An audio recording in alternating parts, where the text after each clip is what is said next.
Hey friends, Dana here. And yeah, sure, we got plenty of summer left, but we all know what comes next when the weather shifts from crotch soup season to frozen shriveled peas season. That's why I love my pals at Standard Heating and Air Conditioning. It's the perfect time to get them out and take a peek at both your AC and your furnace. Book your AC tune-up by August 21st and save $45 or save $90 when you bundle both. It's the early bird deal and it's the way to go for peace of mind on both ends. Go to standardheating.com and make sure to mention 93X when you book. The 93X Half-Assed Morning Show.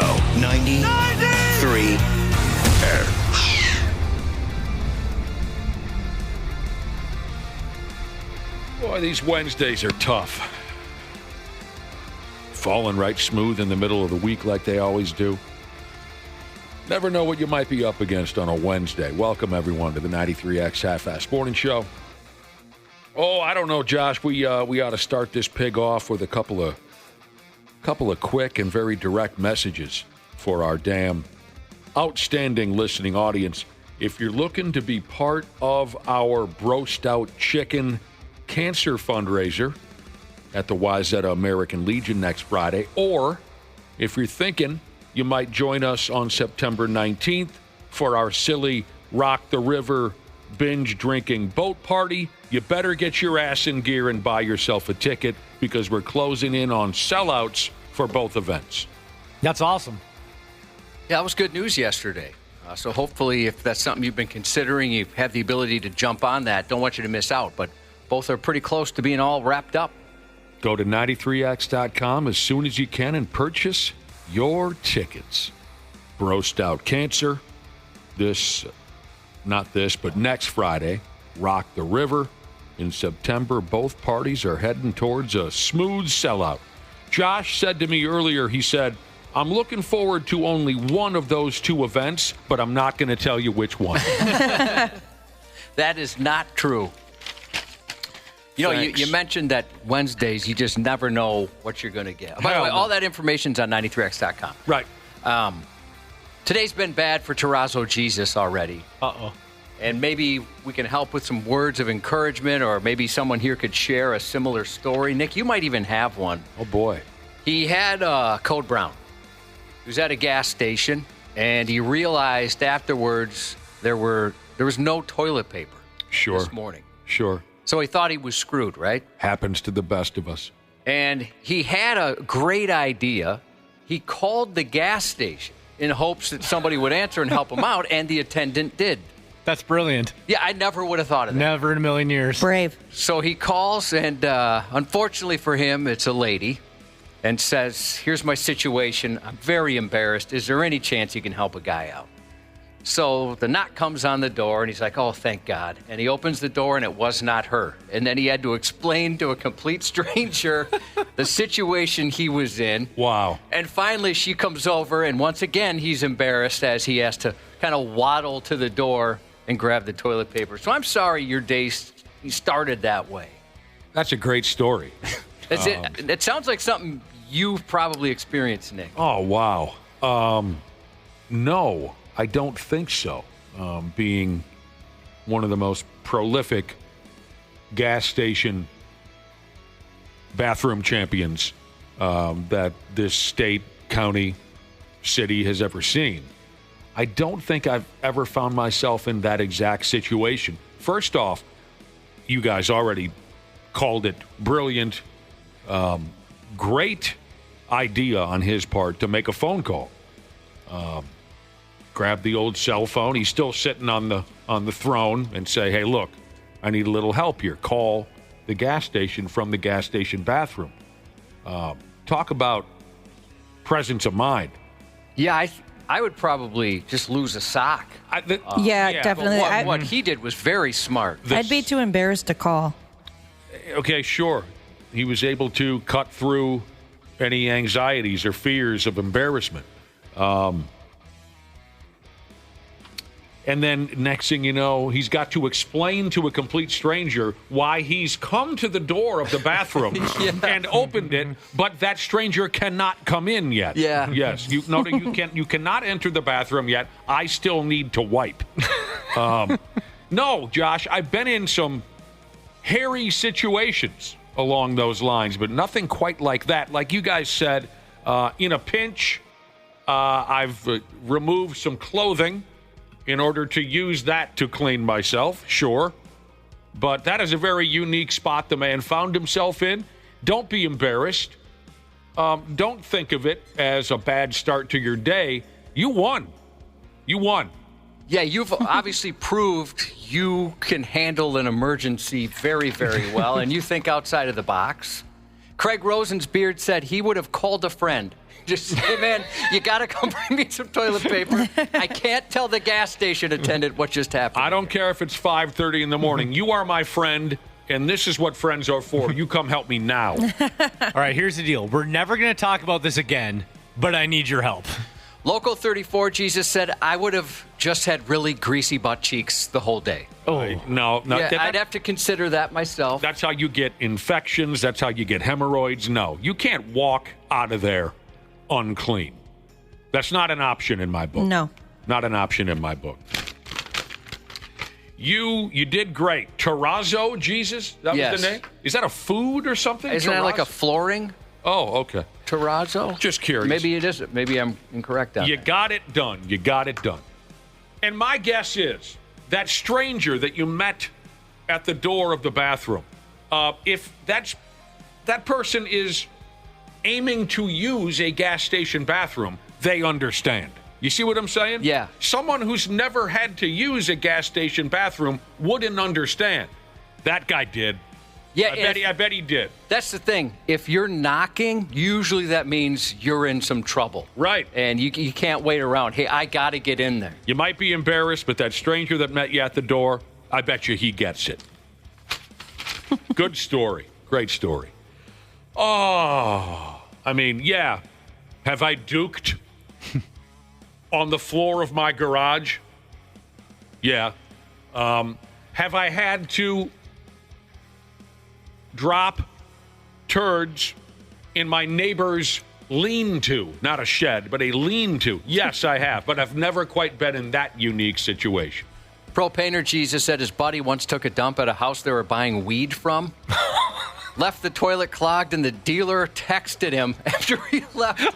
Not very happy. He said that was embarrassing. You don't want to piss off the dealer. Oh, we got a follow-up. Unfortunately, the person that was supposed to stock the toilet paper in that gas station bathroom has been fired. They've been terminated. Was not expecting that. They're having a worse day. Wow.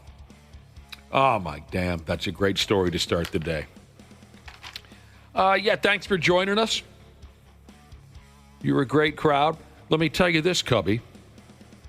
Last night, my wife and I shared an evening together at our neighborhood movie theater. Oh, yeah. I wrote that down to ask you about it. We took Glad you went. Thank you. We took in the latest Naked Gun motion picture. We did.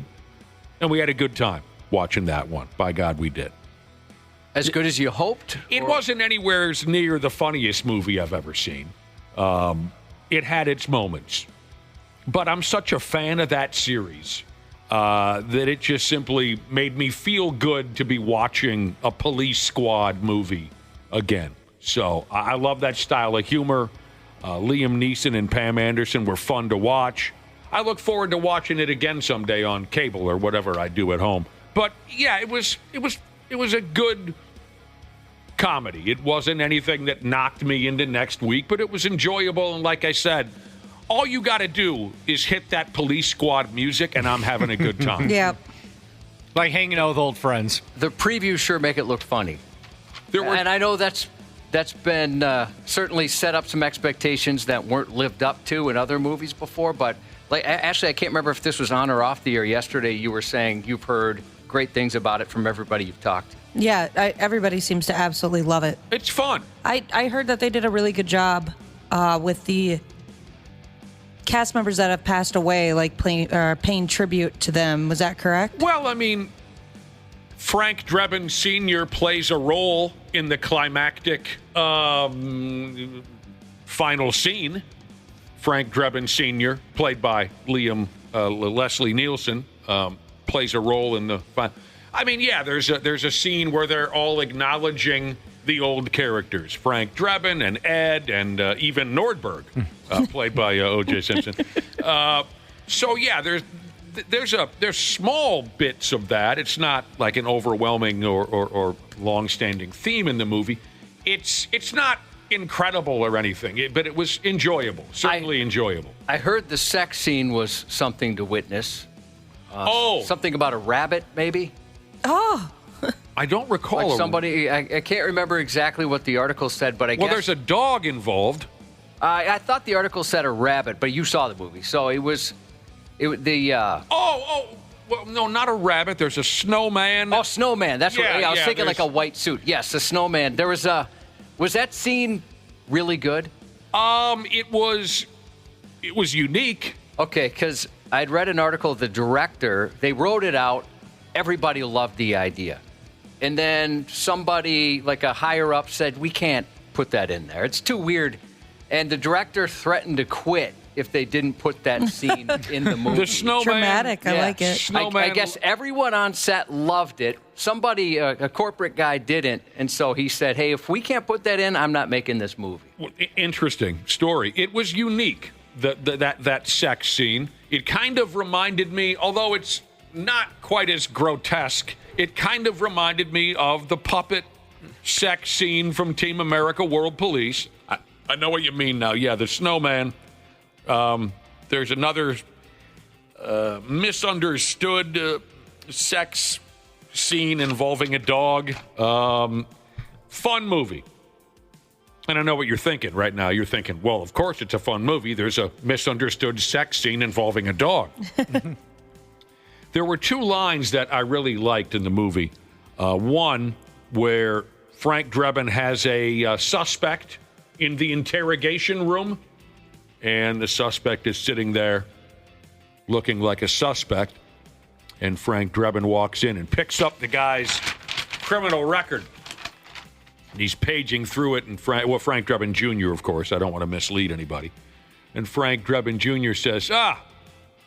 says here you served 20 years for man's laughter. That must have been quite a joke. And the suspect says, you mean manslaughter? And another line where Frank Drebin Jr. is looking at Pamela Anderson from across the room. And if you remember the earlier Naked Gun movies, Frank Drebin Sr. would often eyeball a woman, and then his thoughts would be spoken aloud. How do I say that, Josh? You can hear he would narrate his thoughts. Narrate his thoughts. Thank you, Josh. So Frank Drebin Jr. is looking at Pam Anderson from across the room, and his thoughts are being narrated, and he says something along the lines of, she had an ass that would make a toilet beg for the brown. Oh. That's awesome. And that was the line where the movie theater went, oh, my damn. Yeah. So it's fun. It's not anything that you're going to, be doing cartwheels afterwards, but it's fun. It's enjoyable. It has its moments. Oh, man. I mean, again, just hearing that theme music and the gimmick where the little, the police light, supposedly the cherry on top of the car is driving through someone's living room and then driving through a car. They did that, too? They did at the end of the movie. Pretty fun. All right. Where the hell was I going to go with this next? By the way, I didn't see any previews that grabbed me. I thought, I'd see you. I didn't see. Bummer. Yeah, I know. Did you have way too much popcorn? I did. Oh, nice. That's the best. I did. I don't go to the theater very often, but I always get a bucket of popcorn. Welcome to Left-Handers Day. Apparently today is Left-Handers Day. Where are the lefties? Text Weirdos. us. Weird. You're calling Ned Flanders a weirdo, actually? Why do you call left-handers weirdos? I've always called him weird. One of my brothers is left-handed, so I like to make fun of him. I got an uncle who's left-handed. Like, why do you write like that? Why does it look so weird when you hold a pen? Don't you have other things to make fun of your brothers for besides being left-handed? Yeah, sometimes, though. The other ones get a little too real. Yeah, that's when you have siblings, you kind of pick on everything. Doesn't really matter what it is. Apparently today is Left-Handers Day, and I want to hear from you. I wonder if I annoyed my wife, because anytime we're watching something, I'll say, "Oh, that person's left-handed." I notice it every single time. Oh, do you really? So do I, Josh. Do you really? Yeah. Do you always have to verbalize it? For whatever reason, I have to tell her. Yes, like it's like the rarest thing in the world. Yeah, like, whoa, look what I'm looking at. That person's left-handed. Well, you must talk a lot during baseball games. You know what I mean? Well, that's going on, but just in a regular show. So you always, for whatever reason, you always note when you see a left-hander. Yeah, I have to Your note bring isn't it the up. word. You verbalize when you see a 651-989-9393. How many of yous are there out there? John left-handed? Deere Jesus so far, Speed Square Jesus, Male Instacart Jesus, I'll be Mohawk Mechanic Jesus. Folgers Can Jesus says, everyone is born right-handed, but only the great ones overcome it. Wow, we got some lefties out there. That's really interesting. Only 10% of the world is a southpaw. I can only think of one person that I know personally who's left-handed. I mean, not that I know a great deal of people. Maybe my answer would have been different when I was 25 and you hang out with hundreds of people and you're always associating with. At this point in my life, I can only think of one. And he was never meant to be. I've told you about this guy before. I bet my friggin' life that he was never meant to be left-handed. He made himself a lefty because his dad was. And if you see this man's handwriting, you'd agree with me immediately. He's 54 years old, and his handwriting looks like that of a 4-year-old who's falling down the stairs. It's the worst. There's no way. Although he was a good athlete, he could throw accurately and with velocity with his left hand. I think his handwriting proves he was never meant to go that route. Only 10% of the world. There are other facts here about left-handed people. Are we still getting them texting in, Josh? Yeah, There's plenty. still- A lot of people. One person here said they're not left-handed, they're correct-handed. That's how they like to refer. Okay. And we're not talking about your hockey shot to your couple of people. Well, I shoot left-handed. No, we're talking about your throwing, your strong, dominant hand left. Mexico City Jesus said he was born left-handed but forced to switch to use his right hand because it was taboo or something. I've heard that. I have heard that. Left-handers often have quicker reactions than right-handers. Left-handers, don't tell me to explain some of this. Left-handers see better underwater? How was that tested? That's the one that blew my mind. Like, why? What the hell? Why do they? What's going on there? I don't know. Let's do an experiment.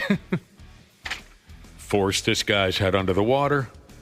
I can't see squat. Doing like an eye chart, like at the driver's test underwater. You force another guy's head under the water. I can see pretty well. You pull him out from the drink. Are you a lefty? Yeah. Left-handers are more likely to be night owls. Well, that doesn't apply to my left-handed buddy. He is the first one to fall asleep. But anyway, generally speaking, I guess left-handers are more likely to be night people. A few more folks and the brother and sister that are texting in saying they were born left-handed but taught to be right-handed. Right. Correct, I guess I should say. That's interesting. Absolutely. Left-handers have a higher risk of accidental injury. Oh, right. We've heard that before. There's been plenty of jokes on that, right? Or correct? I don't know about. Didn't the jokes. Simpsons do a whole episode on left-handed this and that? Ned Flanders opened up a store called the Leftorium where he had all things like scissors for left-handed people, all that kind of Right, stuff. but I've never been a Simpsons guy, and yeah, you already mentioned Ned Flanders. But I thought also in that episode they played out some lefties falling down the stairs and left. It doesn't matter. That makes sense. Yeah, the world is built for right-handers. Right. That, and I've read that as well. Sure, they're at higher risk of accidental injury because the world is built for right-handed people.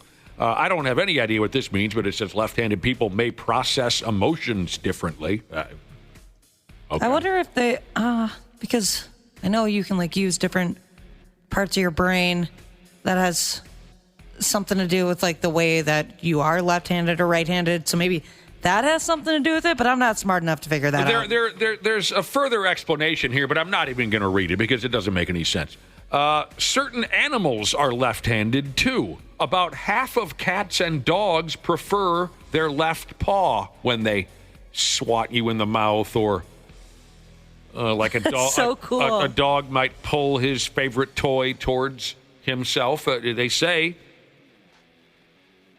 there's a lot of left-handed animals. I want to test my dogs now. Figure it out. Yeah. Keep an eye on them, I guess.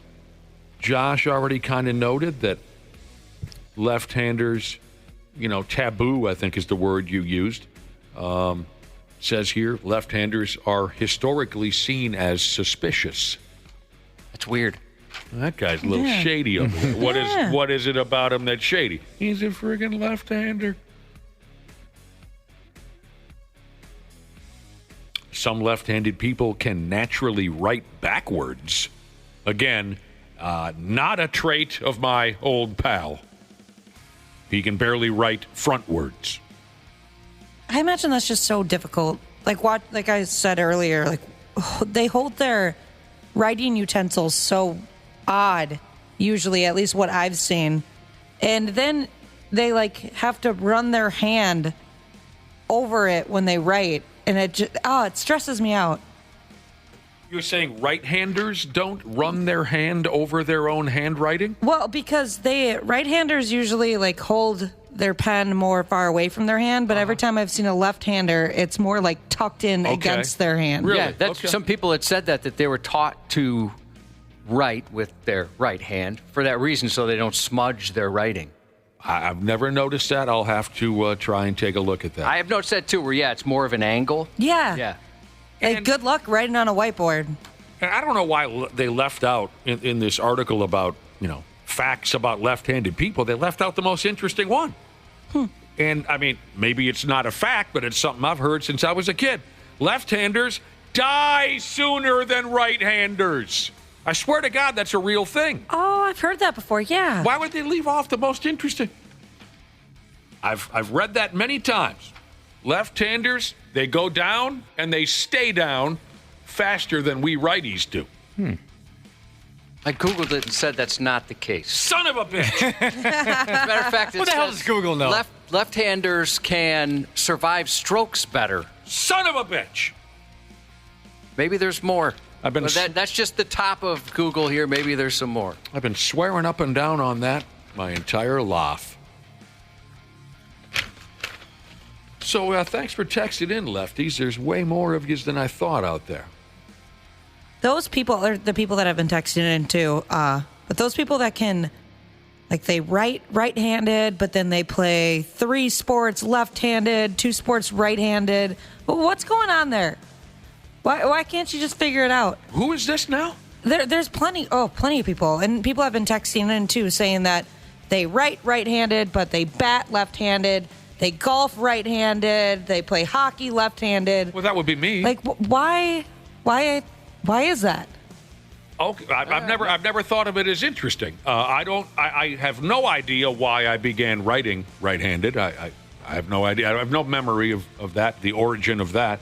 Why do I shoot hockey left-handed? Yeah, because you think you would just naturally start as a righty because of your writing. That I do remember. I remember my uncle handing me a hockey stick the first time we put on skates and went out to play hockey, and he said, what are you? And I said, right-handed. And he said, well, then put your right hand on the top of your hockey stick. That was the end of that. Golfing. I do the opposite. Yeah. I have the left on the top. Yeah, left-handed hockey players, meaning your right hand is on the top of the stick, are the superior player. They always have been. Golf, I'm not a big golfer. I'll be totally honest with you, Ashley. When I've golfed, the 10 times in my life that I've golfed, I've gone both ways. Oh.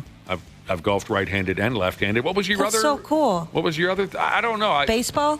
Oh, baseball, I'm a switch hitter. Here we go again. When you're That's fascinating to me. When you're skateboarding, which foot do you lead with? Again, limited experience, but right. Yeah, see, I left. Everybody tells me that's not correct for me. I never thought about that, actually. So I'll push with my right foot. Yeah. And you use your left. Yeah, I did when I used to skateboard. I would lead with my right foot, push with my left. Interesting. I've never thought of that at all. So are you saying that if I'm right-handed, my right hand should be on the bottom of my hockey stick? So I should be a right-handed shooter instead of a left-handed shooter? Yeah, because it's dominant, yeah. Okay, since my right hand is dominant, how should I be golfing? Right-handed. Okay. In that case, my right hand is the bottom hand Yep, on a golf bottom club. hand. I don't know. I never thought about it that way. But I'm very passionate about this. Was just texted in. We're talking about lefties and righties. Oh, I will go to the grave going the opposite direction on this. Someone texted in and said left-handers look cooler playing a guitar, meaning their left hand is their strumming hand.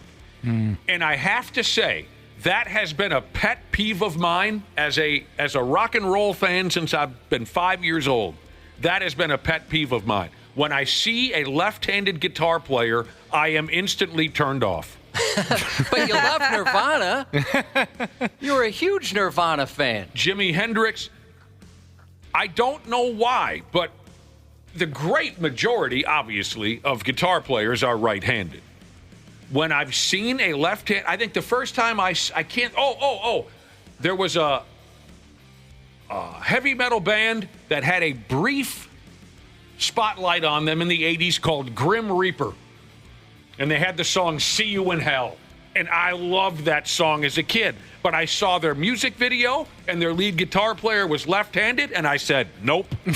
Really? It just, to me, it just looks wrong, and I can't get over it. I don't know why. It's my own problem. So, like, you watch Jimi Hendrix play, and it just looks weird? It looks stupid. The songs that he made are great, but he looks stupid because he's playing the guitar with the wrong hand. So that person who texted in, left-handers look cooler playing the guitar, I'll go the other way on that until the day that I die. Yeah, you don't. There's not a lot of them. I have never really thought twice about it, but now I'm going to notice. Yeah, you just ruined it for Ashley. Look at that weirdo. To be fair, left-handed drummers have done the same thing to me. The one exception, Rod Morgenstein. Oh, he's a good drummer. From what band, Winger? Josh. Winger. I could have gone that one after that clue. I feel so dumb I didn't even know that was possible to be right or left-handed when it comes to the drums, because it looks like they're using both at the same level.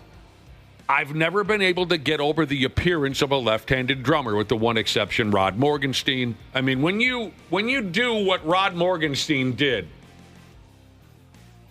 in his career with Winger, you become the exception to the rule. I mean, you heard what he did during Headed for a Heartbreak, Josh. Everyone heard what he did during Headed for a Heartbreak. He became the exception to the rule. So that's a thing that I've had for years. Yeah, no, my left hand is completely useless. Doesn't do anything. Just sits there? Yep. I learned to bat both ways, Josh, or your name. I'm having real trouble here I'm Winger. with who I'm addressing and what they're called. Ashley is who I was looking at. I learned to bat left-handed, Smashly, when I was an 8th grade kid. My right lung collapsed, and I was in the hospital for a week. And when I got out of the hospital, I couldn't really move the right side of my body for quite a while. And we loved to play stickball in those days when I was about 14 years old. So I could not bat right-handed, but I wanted to play stickball as soon as I got out of the hospital. So I started just swinging with my left arm. Oh, okay. Well, then I transformed into being also a left-handed batter. Taught yourself. That's pretty cool. Yeah, I pull the ball so terribly as a left-handed hitter, though. I can't go opposite field as a left-handed hitter, Josh, which is why no major league franchises took a real interest in it. As a right-handed hitter, I can go to all fields, Cubby, but as a left-handed, dead pull hitter. Garage Door Jesus thinks that left-handed quarterbacks look odd. Oh, I'll agree with that playing Madden football. Michael Vick was the best player on Madden back in the day, but I could never play with him because I couldn't get over the left-handed thing. It was just weird to me. It felt uncomfortable. Here's where I'm going to contradict my thoughts, my views on left-handed guitar players and left-handed drummers always looking stupid to me. left-handed quarterbacks I always thought looked very cool. Like Steve Young? He's one. It was Steve Young was way too straight-laced to legitimately be cool. That's a good point, That is one example. Yeah, Steve Young was a left-handed. Was it Matt Leinart, lefty? Yeah, but he sucked. What about Haktua Tagovailoa? He's a lefty, isn't he? I don't remember what he is, but I'll take your word for it. But I grew up watching guys like Gary Danielson was a cool-looking left-handed quarterback. Boomer Esiason. Who else? For Christ's sake, I'm missing an. Well, you love Tim Tebow. I mean, you got to put him on that Tim list. Tebow was left-handed? I think so. Well, I don't recall that. I watched him on a reality show, and I pointed it out to my wife, so he must have been. Here we go. Left-handed goalies look weird in hockey. Yeah, they do. They do. It's a whole thing we've started here. But we got to get going. We got to move on with the program. One more heads up. And, I mean, not that we can't mention it again later in the day if we want to, but if you're looking to get into our Brost Out Cancer event at the Wayzata American Legion next Friday, or if you're looking to rock the river with us in the middle of September 19th, tickets are limited. We're getting close to a sellout. Go to our website, 93x.com, and buy your tickets now. We appreciate your interest at all, of course. We will take a little break, and we'll come back with the Stupid News Report in a few minutes on the Half-Assed Morning Show. 93X Half-Assed Morning Show. Hey friends, Dana here. And yeah, sure, we got plenty of summer left, but we all know what comes next when the weather shifts from crotch soup season to frozen shriveled peas season. That's why I love my pals at Standard Heating and Air Conditioning. It's the perfect time to get them out and take a peek at both your AC and your furnace. Book your AC tune-up by August 21st and save $45 or save $90 when you bundle both. It's the early bird deal, and it's the way to go for peace of mind on both ends. Go to standardheating.com and make sure to mention 93X when you book. YouTube personality Benny Johnson has cracked the code on a new era of newsmaking. Very controversial, very strong opinions. A person who speaks truth fearlessly, breaking for nobody. It's a new cultural landscape. We're not trying to politicize this. People are primed now, and forgive me, dude, it is what it is. Here's what's going on in your country, bro. The Benny Show. Get ready if this is something that you needed to put a little pep in your step. No? Yeah? Okay. Follow and listen on your favorite platform. Welcome to NFL Flag. Are you ready? Yeah! Are you ready? Yeah! No matter who you are, lace up your cleats, smear on your eye black, step out on the field and chase something. Chase a goal. Let's get it! Chase the big time. Get that, ladies! Chase rings. Let's go! Chase gold medals. Chase all of it. It's all up for grabs now. NFL Flag. Chase something.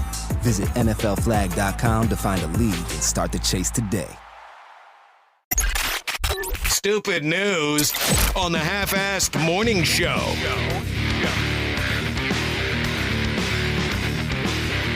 Sure. Today's a special day. Today is Left-Handers Day. A day to celebrate all you southpaw peckerheads. Left-Handers Day, we got to talking about who's a lefty, who's a righty, what do you do when you shoot, when you hold a hockey stick, what's your dominant hand when you're fishing? We didn't really cover that. You know, someone texted in and said, you know you're a true righty when you hold the rod, so to speak, with your right hand and reel with your left. What about when you golf? Maybe some of yous are amphibious. You can use both. So we got on that conversation, had some fun, got a couple of text messages. Well, first off, a few people texted in, Josh, to say that they smoke left-handed cigarettes. Oh, yeah, I think that's different. I'm sorry, I'd love to contribute to this. I can't read any of the text coming in from the lefties. It's just, it makes no sense. I can't, the words are all over the place. It's just so different. It took me a while to figure that phrase out. It's a talent. When I was a kid. When I was a little kid. My dad and his buddies used that term for marijuana. They would say things, yeah, you know, Donnie, yeah, his kid got in trouble at school for smoking left-handed cigarettes. And for the longest time when I was a kid, I'm like, what do you mean, a left-handed?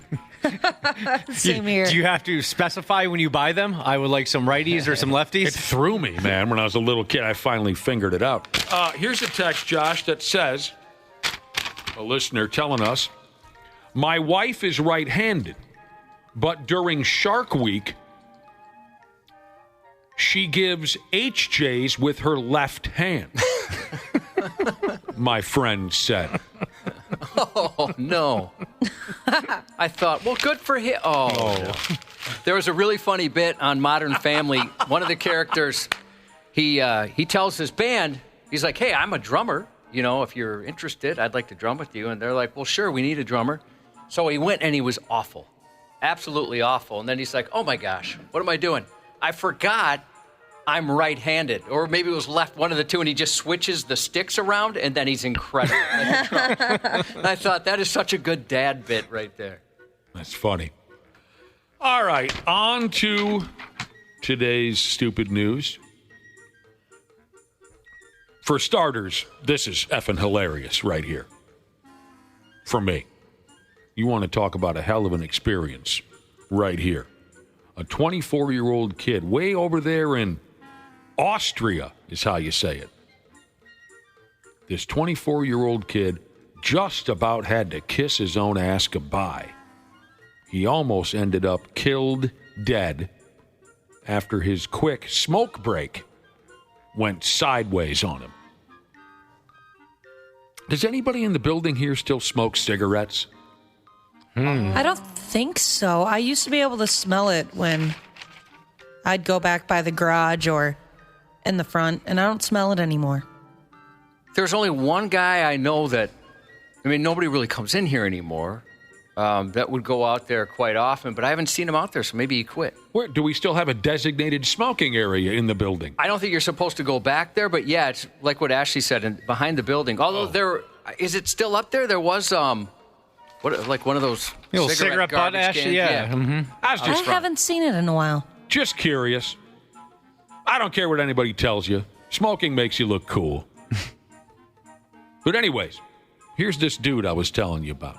He was riding in one of those high-speed passenger trains. And he needed to have a little puffy puff, smoke break, a health call, a breath of fresh air. That's my favorite that I hear from an old-timer at my neighborhood bar. He gets up off his stool. Where are you going? Got to have a breath of fresh air. The puffy puff is a teacher in high school. Used to always call it a puffy puff. A little puffy puff. He'd say he has to go out and have a puffy puff. So, young guy riding on a high-speed passenger train.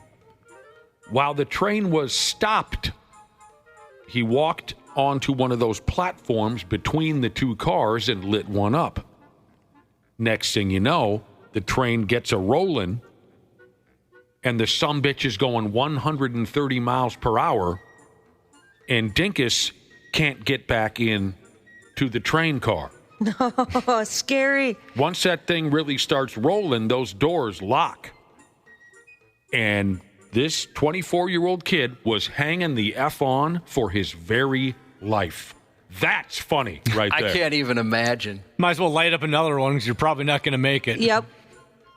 Dude was beyond terrified.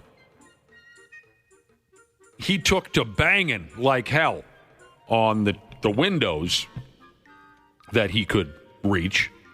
And finally, someone hollered at the conductor, and he slowed the train to a stop. But for a few minutes there, he was cruising, swinging in the wind. And just when you thought this dude's problems were over, once he got back inside the train, the conductor went after him for effing around outside the train cars, pulling a heater and causing him to stop. So next thing, I almost died. Give me a second. It sounds like the conductor really wanted to beat this dude's ass. And then, when they reached their destination, Joe Camel, the 24-year-old kid, was arrested once the train reached its destination.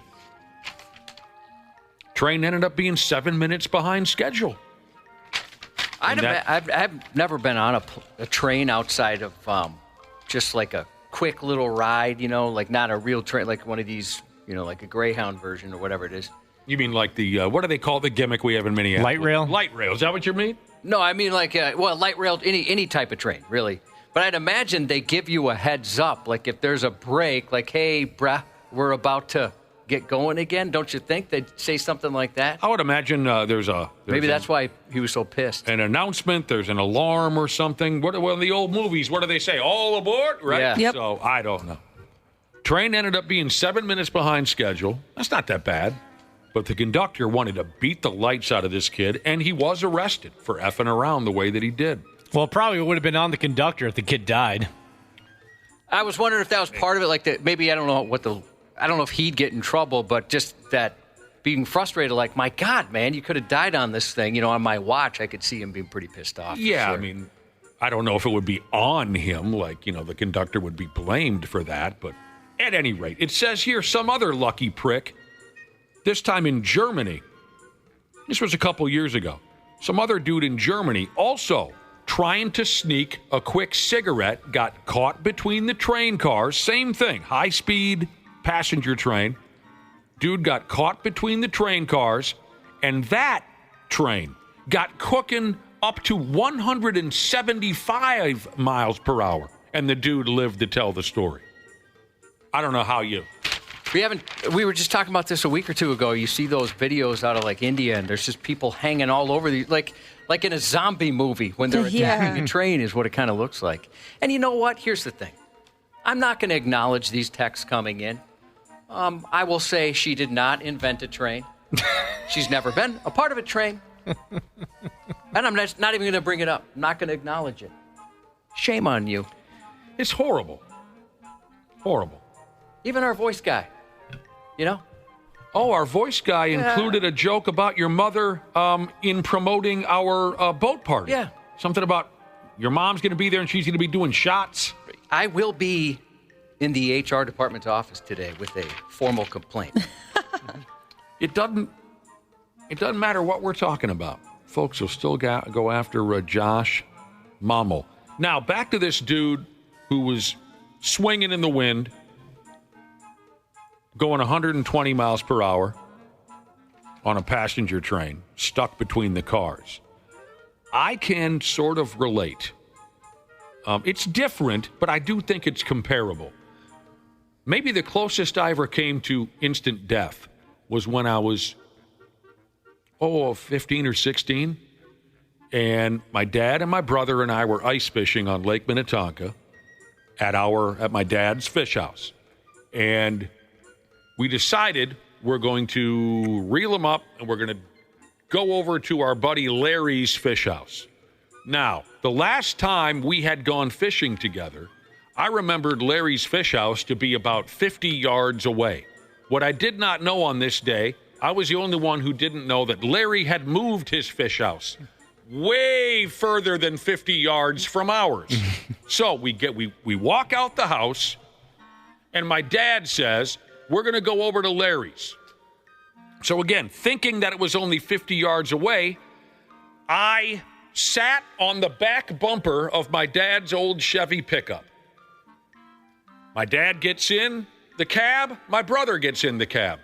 They assumed that I had crawled into the bed of the pickup, had a topper and everything. They assumed I had crawled into the bed of the pickup. I did not. I sat my skinny little ass on the skinny little back bumper of that pickup, thinking we're only going 50 yards. Next thing you know, we are going 55 miles per hour across the ice, going from Wayzata Bay to, if you're a Lake Minnetonka person, we went damn near to Excelsior Bay. That is a long ways, and we are, bouncing over pressure ridges. I am on the back bumper, just the very tip of my ass cheeks. And I'm screaming for them to stop. Screaming for them they can't hear a friggin' word. And I truly do believe, because I considered it once or twice, I'm just going to bail out. Yeah, I probably would have. Because I can't hang on to it. I cannot understand to this day how I held on. And I considered just dumping myself off the back and hoping for the best. I really do believe that if I would have hit my head, I would have been dead. Going 55 and landing on ice? Absolutely. And we Tuck and roll. we got to our destination, and I am inconsolable in that moment, screaming, "You guys, you didn't hear me? You didn't see that I was..." No. How old were you again? 15. Maybe. Okay. Well, And they never showed me any sympathy at all. Well, you're alive, aren't you? And we walk into Larry's Fish House, and I had to act for the rest of the day, Josh. I had to act like I didn't come that close to instant death. Well, you had the same, or not the same, but a similar experience on a train. On a train. That was a little different because it was very quick. But yes, when I was a little younger, maybe 12 or 13, here comes the train through. The freight train comes through Wayzata, and it comes to a very, very, very slow crawl. It doesn't all the time, but on this particular day, it came to a very slow crawl. And I thought I would be cute and funny in front of these chicks by jumping onto the freight train. And I'm hanging onto the side of the freight train. And then, not that the conductor knew I was there, I'm sure he did not, but they hit the gas on that pig. And we went from a slow crawl to a very powerful, straight ahead type of a... It went from 0 to fast very quickly. And I came very close to not bailing out of fear. Luckily, I did, or I would have ended up in South Dakota or God knows where. But at the very last second, I just told myself, "You got to jump off this pig, or you're never going to." Stupidest friggin' thing I ever did, probably. Stupidest thing I ever did. Yeah, you would end up in St. Louis before you knew what happened. Unbelievable. Did you ever sketch on the back of cars, like with your friends on a skateboard? Oh, like Marty McFly in Back to the Future? Yeah. I don't think so. Oh, we used to do that all the time. I don't think so. What were you riding? Yeah. No, or what- driving, or skateboard or bike. Oh, on a skateboard. Yeah, either way. I don't think so. John Deere Jesus has texted in. Hopefully, anyone listening now has heard the previous couple days. He's wondering, so when does the stupid news start? He's got stuff Who to is do. this? John Deere Jesus. Again with this He bit? would like the stupid news to start. Turn your radio off.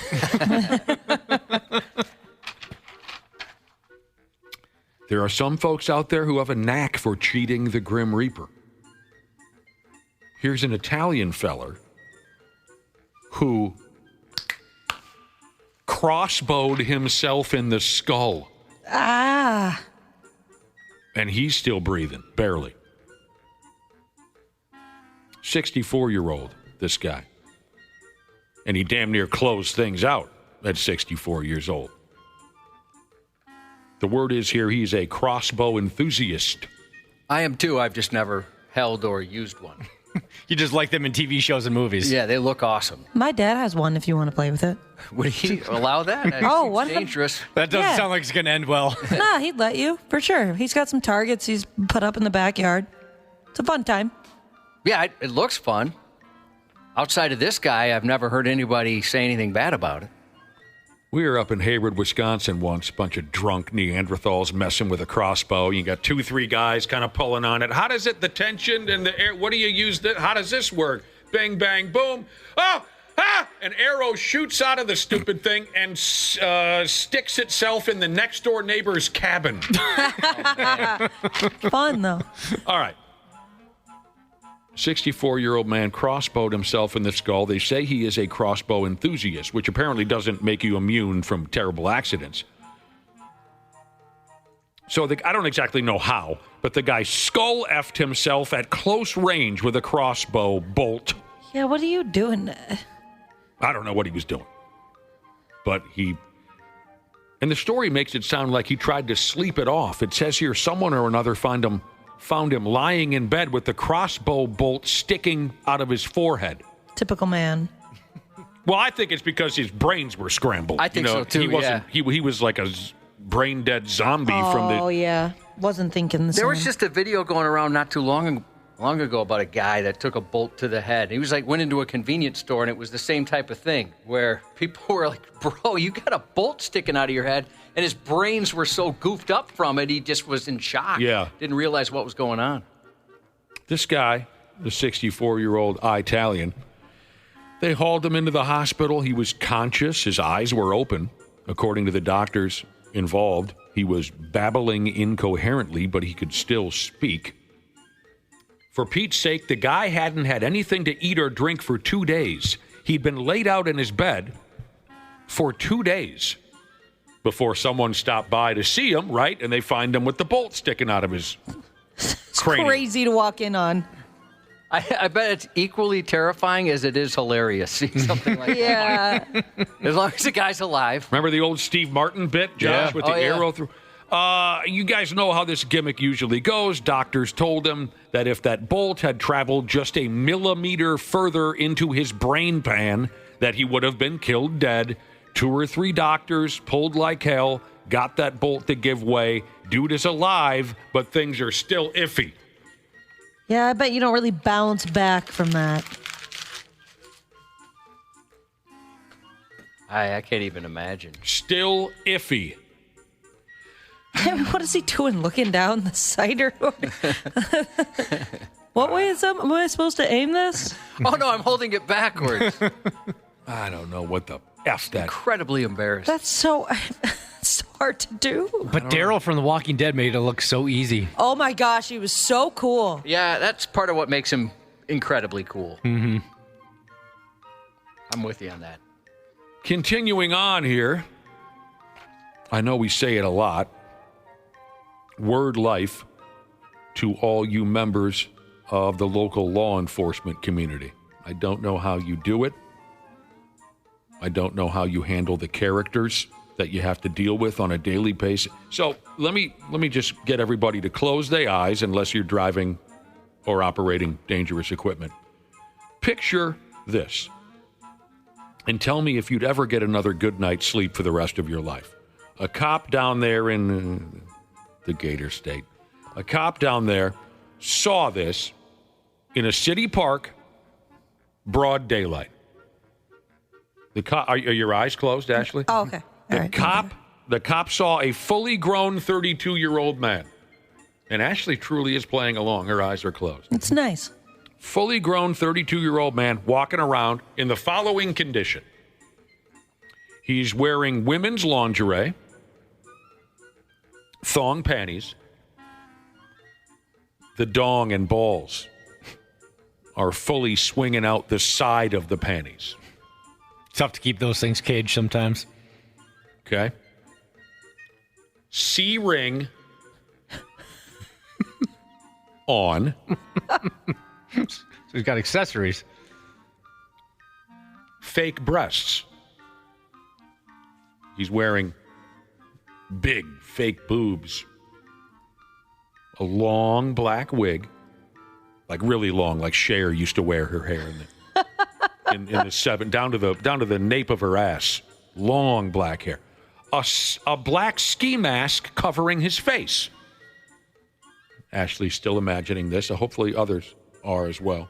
In my imagination, he's in red lingerie. Okay. That's fascinating that you'd picture him. Well, I pictured black. That's interesting you went red. And this is you can open your eyes after this.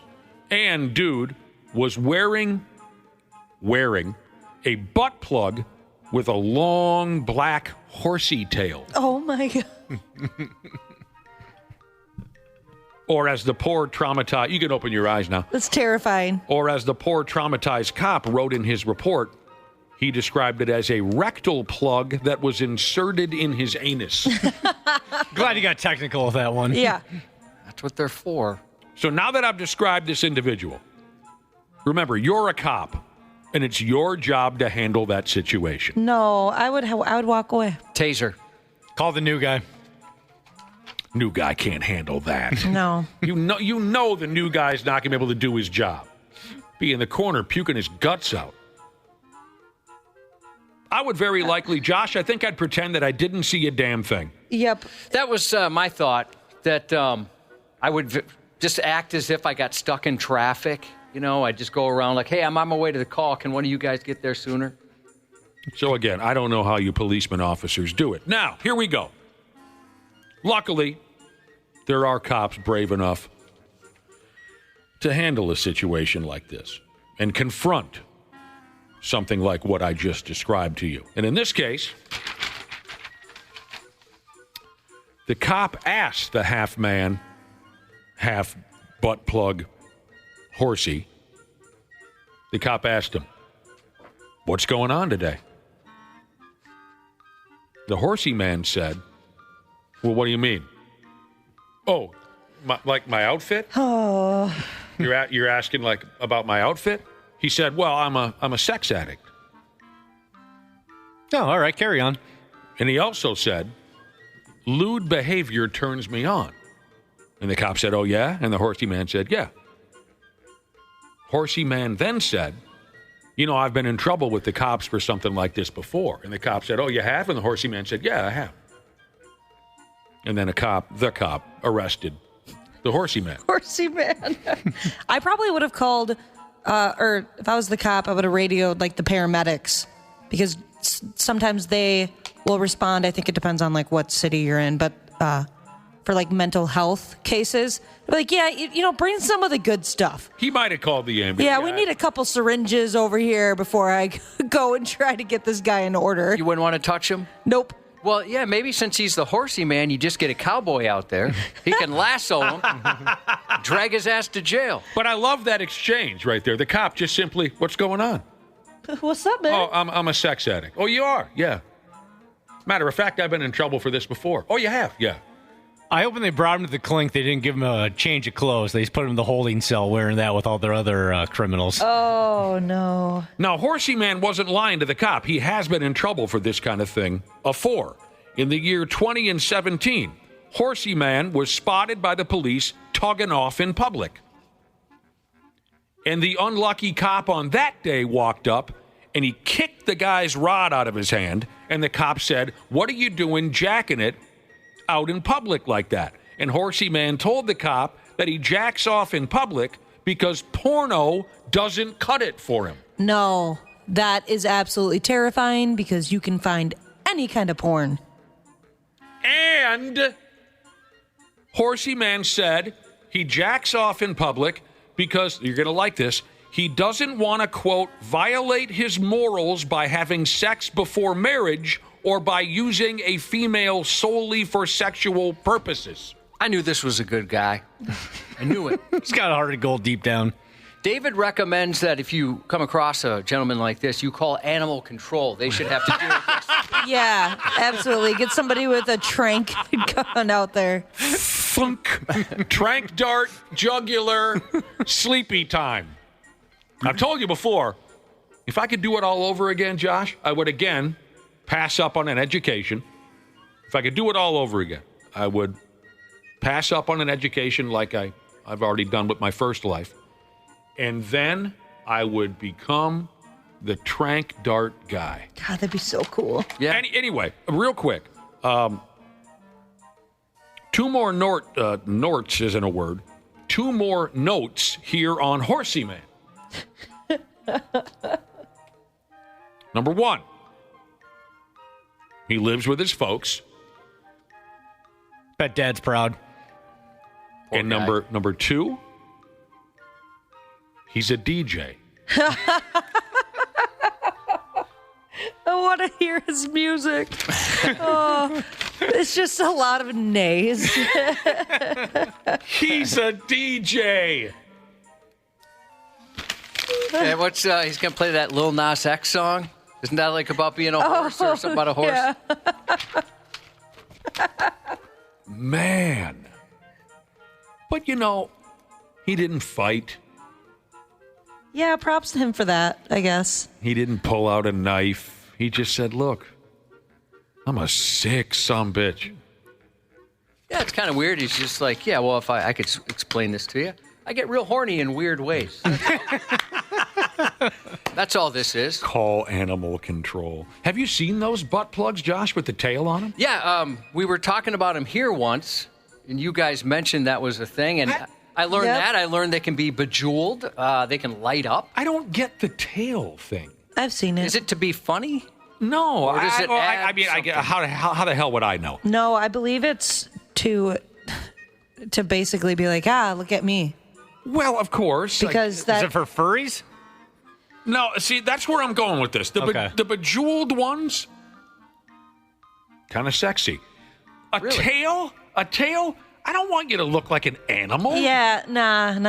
I God forbid I ever have to brush a tail aside in order to have intercourse. To each their own, but yeah, that's not on my list of things I want to do. Is it a creative way to be able to remove it? Maybe that's part of it. I don't know. Give it a old yank. Oh yeah, you wouldn't lose it. I guess we've had stories about people losing it up there. Then just put some rope. I mean, a tail indicates you are an animal. You are possibly a horse. I have no sexual attraction to animals or horses, which I suppose would fit into the animal category.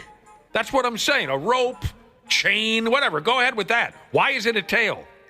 You are not a horsey. Chain. Chain, I'd sure. be intimidated. I mean, I'd already be intimidated if there was some bejeweled something back there, but put a chain on it. My word. I suppose you had to be there. Sports on the 93X Half-Assed Morning Show. Lined up the middle. Neto's got it. Steps on second. Throw to first. It's a triple play. Whoa! That's a fun video to watch. Last night, the Anaheim Angels turned a triple play on the Los Angeles Dodgers. Fun video to watch. It's on 93x.com. Yeah, it's on 93x.com. The ball went this way. The guy caught it. He went the other way, threw it over to, I don't know what they did. It was a triple play. It was. Always cool to see. You don't see a lot of them, Smashley. During your run of championship softball teams, you guys ever turn any triples? Hit into a few of them. Yeah, I can't. I know we've had a couple double plays, but I don't know if we ever had a triple. If anybody did, it was probably Merzo. Half man, half a Merzing, my teammate for 11 division titles in beer league softball. If anyone, Great in the field. Pardon me? Great in the field. Great all the way around. And probably was, if we turned one, it was probably Merzo. God, was there a better feeling in the world than pulling off even a double play? I think even double plays are cool. Gosh, that felt good. Ashley, did you ever have any, I know you were a catcher, any strike him out, throw him outs at second? Oh, yeah. I love those. Of course. Heck yeah. That's got to be a good, especially an inning ender. That's got to be a great feeling. Yep. Oh, I miss that feeling. The Twins got effing jackhammered last night. Yeah. Not even worth talking about. No. One run on one hit and one error for the Twins. Again, the Twins are making it clear that they are nothing but the New York Yankees rubber F toy. That's what they are. One of the New York papers had a headline yesterday that said something like, "Thank God for the Twins." And said, no matter how bad things get for the Yankees, we can at least count on Minnesota coming to town and us getting some wins. Oh, that makes me so angry. Joe Ryan will start tonight for the F toys. And how about this? Former Twin Carlos Correa says the best part about being back with the Houston Astros is being able to play with Jose Altuve again. Puke. I was worried you were going to vomit when you read that headline. Cack. To play with Jose Altuve again. Shut up. He even said he goes, the other best part is he gets to hang out with Jose after the games. They go to dinner together. Cute. Yay, yay. It's just not right, Josh.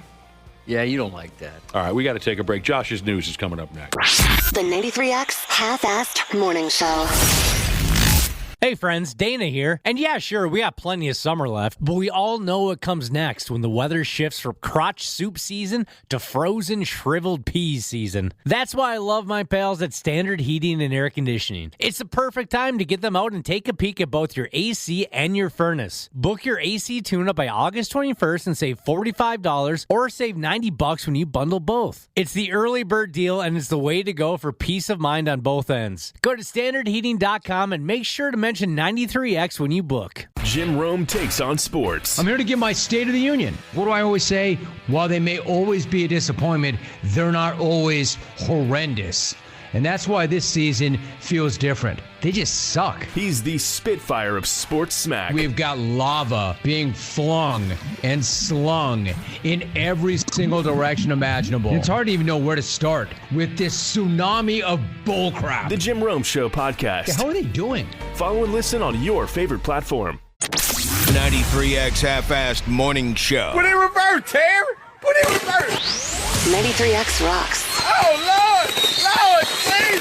93X. No organization is immune to individual misconduct. It is our responsibility to confront it and act decisively, which we have done. A veteran Winnipeg police officer, already facing charges from late last year, will be trading in his badge now for a rap sheet. after a 16-month investigation uncovered explosive new allegations. Investigators say the embarrassing cluster Canuck involved the trafficking of illegal drugs, sharing confidential police information, and, most disturbing of all, taking and texting a photo of a half-naked, fully dead woman. These are very serious allegations which go directly against the values of the Winnipeg Police Service, tarnishing our reputation and eroding the public's confidence within our service. My God, does that man sound Canadian?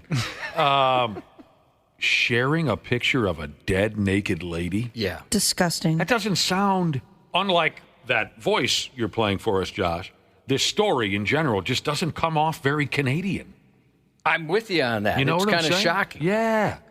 The investigation began early last year when members of the force reported concerns about a possible breach of trust due to the Winnipeg officers' actions being anything but poutine. It led to the arrest of 48-year-old Elston Bostock. Elston Bostock? Yes, very Canadian name. Never met a good Elston. A 22-year veteran of the service, along with 2 other officers. Police say the misconduct stretches back nearly a decade. They believe Bostock carried out 84 illicit drug deals between January of 2016 and November of last year. He's also accused of a deeply disturbing act.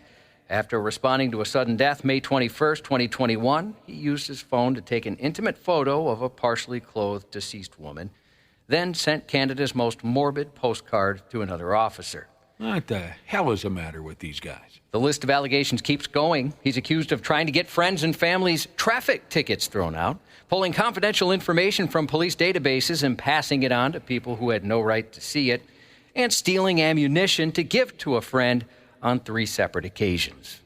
This guy's a piece of garbage. Yeah. Old Elston Bostock. He's a goner, huh? Yeah, he's in some trouble. They're done with him. An Oregon man's facing some pretty serious charges after trying to stop thieves with a homemade grenade, which led to an arm being blown off. His own arm. 52-year-old David Allen spotted 4 people lurking near his car in the middle of the night. He grabbed his improvised explosive device and tried to throw it at him, but instead the device went off in his hand, taking part of his forearm and hand with it. He managed to call police with his remaining hand, and they showed up to find him badly injured. At the scene, officers found charred cardboard, a burnt fuse, a lighter, and might be grimly described as medium-rare human hamburger. To add insult to literal injury, he faces charges of unlawful possession and manufacture of a destructive device, along with disorderly conduct. Hey, I'm all for criminals getting their just desserts. Is that a thing, Josh? That's a phrase, yeah, right? That is a phrase. I'm all for criminals getting what they deserve. But you see some people sneaking around your car and your first thought is, where's my hand grenade? Well, technically his first thought was, where's my homemade hand grenade? Oh, I didn't catch that. Yeah, go buy a real one. I'm just saying that would not be my first move. No, I'm with you on that. That's down the list for me. It sounds like maybe here's a guy who could not wait to use his hand. I'll get there. His hand. How did you say homemade? Homemade hand grenade. Hand grenade. Yeah, that's what's going on in this story. Definitely. He could not sleep at night because he could not wait to use his homemade hand grenade. A late-night traffic stop in Nebraska took a strange turn. Deputies discovered the driver was hauling stolen motorcycles and drugs while completely nude and with an excuse for his lack of clothing that at least I've never heard before. About 1 a.m. Sunday, a deputy spotted a pickup truck pulling a trailer with no working lights carrying 2 motorcycles. They flipped down their emergency lights, but the truck kept rolling for a bit before finally pulling over. Behind the wheel was 47-year-old Kip Polston of Iowa, sitting there, covered only by the glow of the dashboard, clutching a pair of pants to cover the Iowan's giant Hawkeye and balls. When asked why he was naked, he told deputies something unexpected. He was hot and allergic to his own sweat, which has been documented in medical literature but is very rare. Huh. You'd be in trouble, Ashley, from what you've told us about your sweat. Yes. You would have an allergic reaction daily.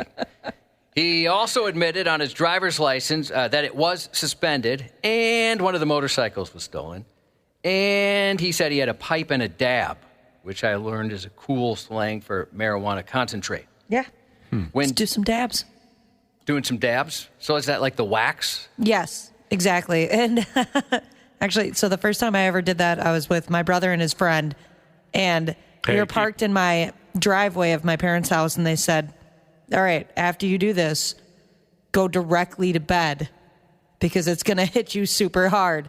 And I listened to them, and thank God I did, because I don't think I've ever felt that high in my life.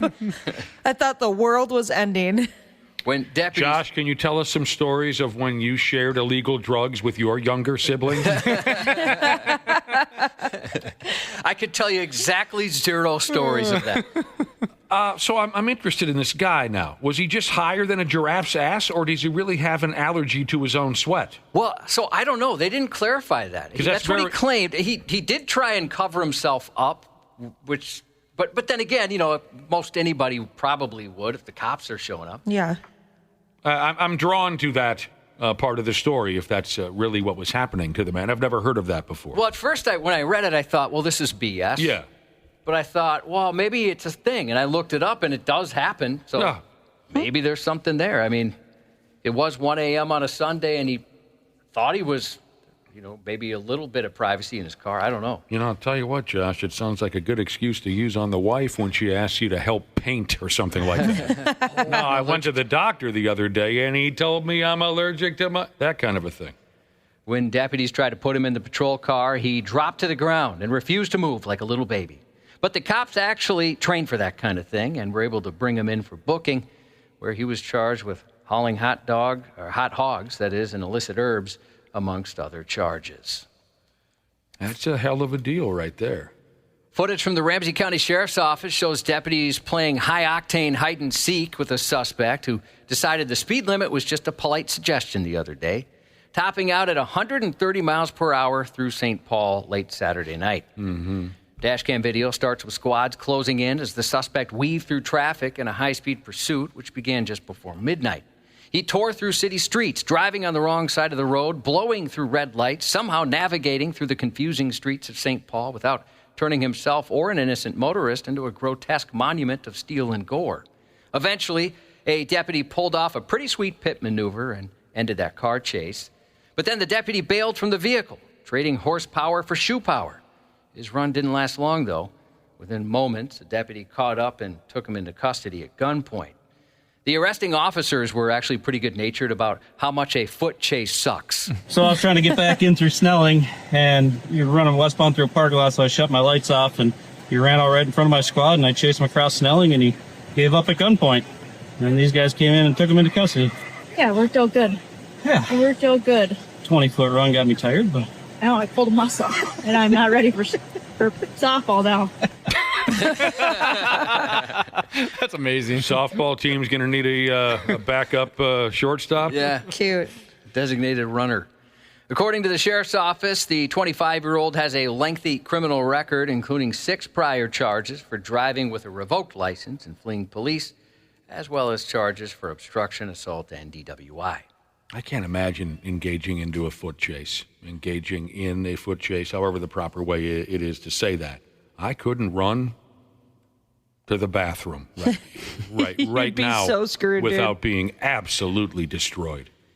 A shady oil-soaked swindle has made its way to Minnesota. The extent of what it is, usually it's, one person and they do it here and there, but the extent of this organized group doing as many vehicles as they were was brand new to us. The Hennepin County Sheriff's Office popped the hood on a crew of con artists deceiving people selling their cars, fleecing at least a dozen unsuspecting sellers out of tens of thousands of dollars. Police say the group distracts the seller, then the thieves pour oil into the radiator to create fake issues, leading the seller to believe their car's faulty, so they sell it to the suspects for half its value. A group came, wanted to look at the vehicle. 2 of the gentlemen distracted the seller, while a third poured some oil in the radiator, took it for a test drive, came back and said, you have oil inside your radiator, there must be a serious engine problem, we'll give you half the price you're asking for. Then the suspects rev up the scam and take the sold car back, roll back the odometers, and slap a for sale sign on it, flipping it for double. Detectives found 5 suspects with vehicles that had tampered odometers ready for sale, thousands of dollars, and tools used to scam their next victim. The investigation kicked off when a man saw the suspects pouring oil into his radiator on his Ring camera. Well, what the hell will they think of next? Those are real jerks. In further car crimes, America's most stolen car is a Chevrolet Camaro ZL1. At least according to new numbers from the Highway Loss Data Institute, the $75,000 powerhouse is stolen 39 times more often than the average 2022 to 2024 model, thanks in part to a weak spot in its onboard data ports that thieves can exploit to clone key fobs. Even the standard Camaro isn't safe. According to the report, even lower performance versions of the Camaro are 13 times more likely to be stolen. Others on the list of the top 20 most stolen vehicles include the Acura TLX four-wheel drive and a parade of pickups like the Sierra, Silverado, and a couple of Rams. Electric vehicles are far less likely to vanish. 8 of the 20 least stolen vehicles are EVs. That most stolen vehicle, that Camaro, that sounds like kind of a cool car. Cubby, you know that one? Yeah, I'm a fan. You know how I know I'm getting awful old? Yesterday on my way home from work, as you guys know, I always travel with the windows down. That is so not classy. Air conditioning is for trash, soft-ass sissies. So I always drive with the windows down, and some dude off to my right really gave her hell in some kind of a hot rod. And he took off to my right, accelerating like a son of a bitch, and it scared the hell out of me. I've got a neighbor like that to the point where it almost made me mad. It scared the heck out of me so much. I'm not ashamed to admit, I literally out loud went, ah! It's adorable. I got a question, 651-989-9393, for car guys out there. The new, the new Charger, 2026 Charger, the Scat Pack one. Let me know if that's cool. I was looking at it. It looked pretty cool to me, but sometimes these engines that sound cool aren't necessarily that great. So text me and let me know if that thing's pretty sweet. Very tempting just to sell my house and buy one of those. 4 Los Angeles County residents are facing insurance fraud charges for staging fake bear attacks on their vehicles and collecting hefty payouts. This is actually a follow-up. No kidding. Operation Bear Claw led to insurance companies paying out more than $300,000 for phony claims that wild bears had wrecked luxury cars. In reality, the damage was caused by goobers in bear costumes. The scammers claimed a bear had mauled a 2010 Rolls-Royce Ghost. That's expensive. 2050. By the way, the Rolls-Royce Ghost, I think that's what, who's our second receiver that gets in all the trouble? Jordan Addison? Jordan Addison was driving when he decided to pass out on the freeway. F me. 2015 Mercedes G63 AMG and a 2022 Mercedes E350. They even submitted video footage to support their claims. I remember the videos, I remember. Very interesting, obvious humans in bear costumes. Yes. Pawing, clawing, whatever the word might be, at motor vehicles. Yeah, sure. And to their credit, the investigators, they went through all the work. They noticed something strange right away. It became clear the bear in the video was a chubby guy in a bear costume. To confirm their theory, they even brought in a biologist from the California Department of Fish and Wildlife to review that footage, who instantly confirmed it was not a bear at all, just a fraudster in a fuzzy suit. Oh, yeah, dude, that's not a bear. Scratches on the seats and door panels were later traced to metal cooking tools, which were found during a search of their home. All 4 are scheduled to return to court in October. From bears in costumes to bears in a pickle, a young bear in Wisconsin got a plastic jar stuck on her head, seen walking through 3 counties. Oh, no. I hate that. They figured it out. Wildlife officials tried to catch her for days. She traveled about 50 miles with that jar on her head. Finally, they found her, sedated her with a tranq dart, drew a wiener on her face, took off the jar, and made sure she was okay. Breaks my heart seeing videos like that. And I know usually when I come across those videos on the internet, usually somebody comes and helps, but every time I'm in tears. Well, it's hopefully the person taking the video at some point alerts someone they need help. Stop littering. Stop it. Yeah, bears. And one more. Someone in Colorado Springs called the cops and claimed they were bears crawling around the sewers. And they weren't lying. What? Police posted footage of at least one bear climbing out of a manhole. Wow. They're going to become like mutant bears. Look out for that. Speaking of manholes, a St. Paul man's been arrested and charged in connection with vandalizing what might be the least exciting thing on any vandal's list, storm sewer drains. Starting in early June, hundreds of storm sewer grates around St. Paul were mysteriously removed and tossed into the murky waters below. What the hell do you want one of those for? Well, he has an excuse. Yes, he would drop them in the water, leaving them wetter than your mom at a Daughtry show. The reports. What just happened there? That was something right there. The reports kept coming in and spreading from one neighborhood to the next.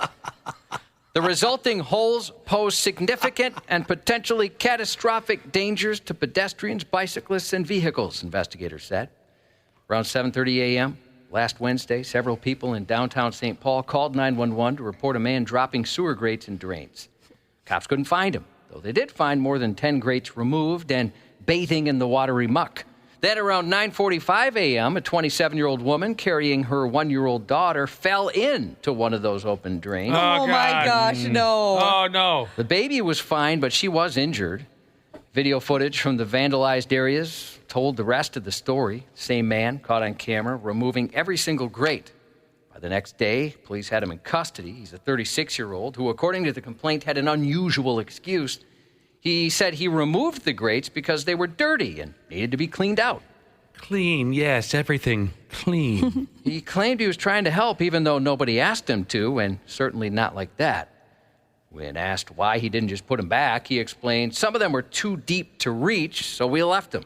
He also told detectives he'd been interested in cleaning storm drains for at least the past 5 months.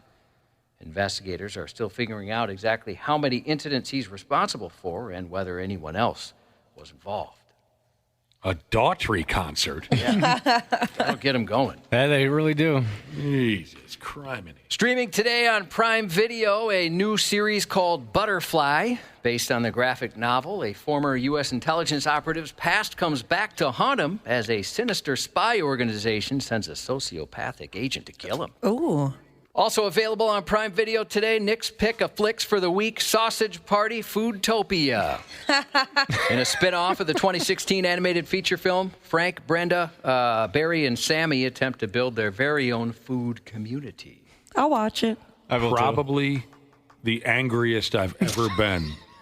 The angriest I've ever been at a movie theater. I can understand, but it still gets me a little bit. It was so bad. And I know people are already probably texting, well, what did you expect? You know, it's a cartoon about food that talks dirty and has sex and things like that. Yeah. Let me just explain. I didn't expect anything.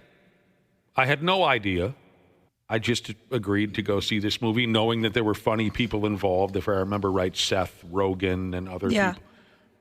I was furious at how absolutely piss-poor awful that movie was. Sausage Party, the original. Would you have been less disappointed if you didn't go out of your way to go to the movie theater? No, it wasn't no big deal. Movie theater's 2 blocks from my house. That would make me more angry knowing that that would make me angry knowing that I spent like $20 to go see it. But I just watched it at home and thought, yeah, that happened. And money isn't a factor either, like Josh always says. Josh says, in the amount of time it takes me to say $20, I make $20. Oh, yeah, I forgot. Yeah. Sorry. Right. That's true. You should see his interest statements. It's out of control. He makes more in interest every day than most people make in a year. Wow. We always hear about the sex scene. I haven't seen it. People say that's hilarious. Don't bother. It's like a 15-minute, maybe even longer type scene. Bother. There are less than 100 tickets left for the 93X Infect the River Booze Cruise from Anytime Bail Bonds. Don't miss out on hanging with like-minded brother and sisterhood as we set sail with Paddleford riverboats on the Mississippi. This happens Friday, September 19th, 7 to 10. Gel takes the stage, and Lucky's 13 Pub provides the food. They're going to sell out quick, so grab them if you want them. Tickets and info on 93x.com. The Winter Soldier in the Marvel Cinematic Universe, Sebastian Stan, is 43. A crying purple belt Jesus texts through tears this morning. A nice shout out for his daughter. She's on her way to the University of Tennessee, Chattanooga. Happy 43rd to diabetic bodybuilder Jesus. Happy birthday to Zelda Master Jesus. And that's 93X News. Randy Shaver. You're a creep. What are you doing? What happened to you? On the Half-Assed Morning Show. Pete drives one to deep right center field, headed back toward the wall. It's out of here! Out of here! Pete Alonso stands alone! The polar bear on his own private iceberg. Pete Alonso, the most prolific home run hitter in New York Mets history. Hey, what's up, Pete? Darryl Strawberry here. I just want to say congratulations on breaking the home run record. Listen, you have worked hard. You have stood up in the pressure of New York City, and you have played well. It is well-deserved. You are a homegrown player. And again, congratulations and continue to have great success. Great success? Yeah, that sucks. Last night, total plug. Pete Alonso became the I'm a New big guy. York- I'm a big, strong guy. What was that? Pete Alonso became the New York Metropolitan's all-time home run king. He hit a couple of weak dongs against the Atlanta Braves. So the first one he hit was his 253rd career home run as a Met, which placed him above St. Paul Saints legend Darryl Strawberry, who held the Mets' all-time career home run record since 1988. What do you think about that, Randy Shaver and the one and only lonely boy, Brad Ryder? Good for him. Yeah, I'm happy for him. Yay. Sound thrilled. You know, almost every time, the first question I ask you guys, you kind of sit there with your thumbs up your ass. It's like it takes you off. We've got to gauge where the vibe of the conversation is going, and sometimes we don't know. All right, from now on, Randy, I think Brad's always waiting for Randy to respond first. So from now on, we're going to make a rule. Randy responds first, Brad second. Oh, don't do that. Only on that first question. Only on that first question. That. Yeah, because it's you seem to be Hey, Randy Shaver. Randy's the big star, writer now. So you should be able to come up with something quick. Tell us about this, Randy Shaver. Trust me, I'm not a writer, so that's not happening. R-U-I-T-E-R. That sounds like work. Do you have a new gig? Is this something we already knew about? People have been asking us, what's Randy's new gig? I don't know. What's going on? Well, you know about this, Nick, because we talked about this when we were out at Maple Lake that one day. Right. What is it again? Because I can't remember. I've been hired by the Star Tribune to host a live high school football show on their website on football nights starting Thursday night, August 28th. It's part of their new rebranding of their high school coverage in the newspaper. But it's a video. I mean, obviously, it's their first attempt at doing anything video-related live. They've never done that before. Okay. And so it's a big deal for them. They've invested a lot of money and time and people and resources. And hopefully 2 weeks from tomorrow, it'll all turn out okay. We'll see.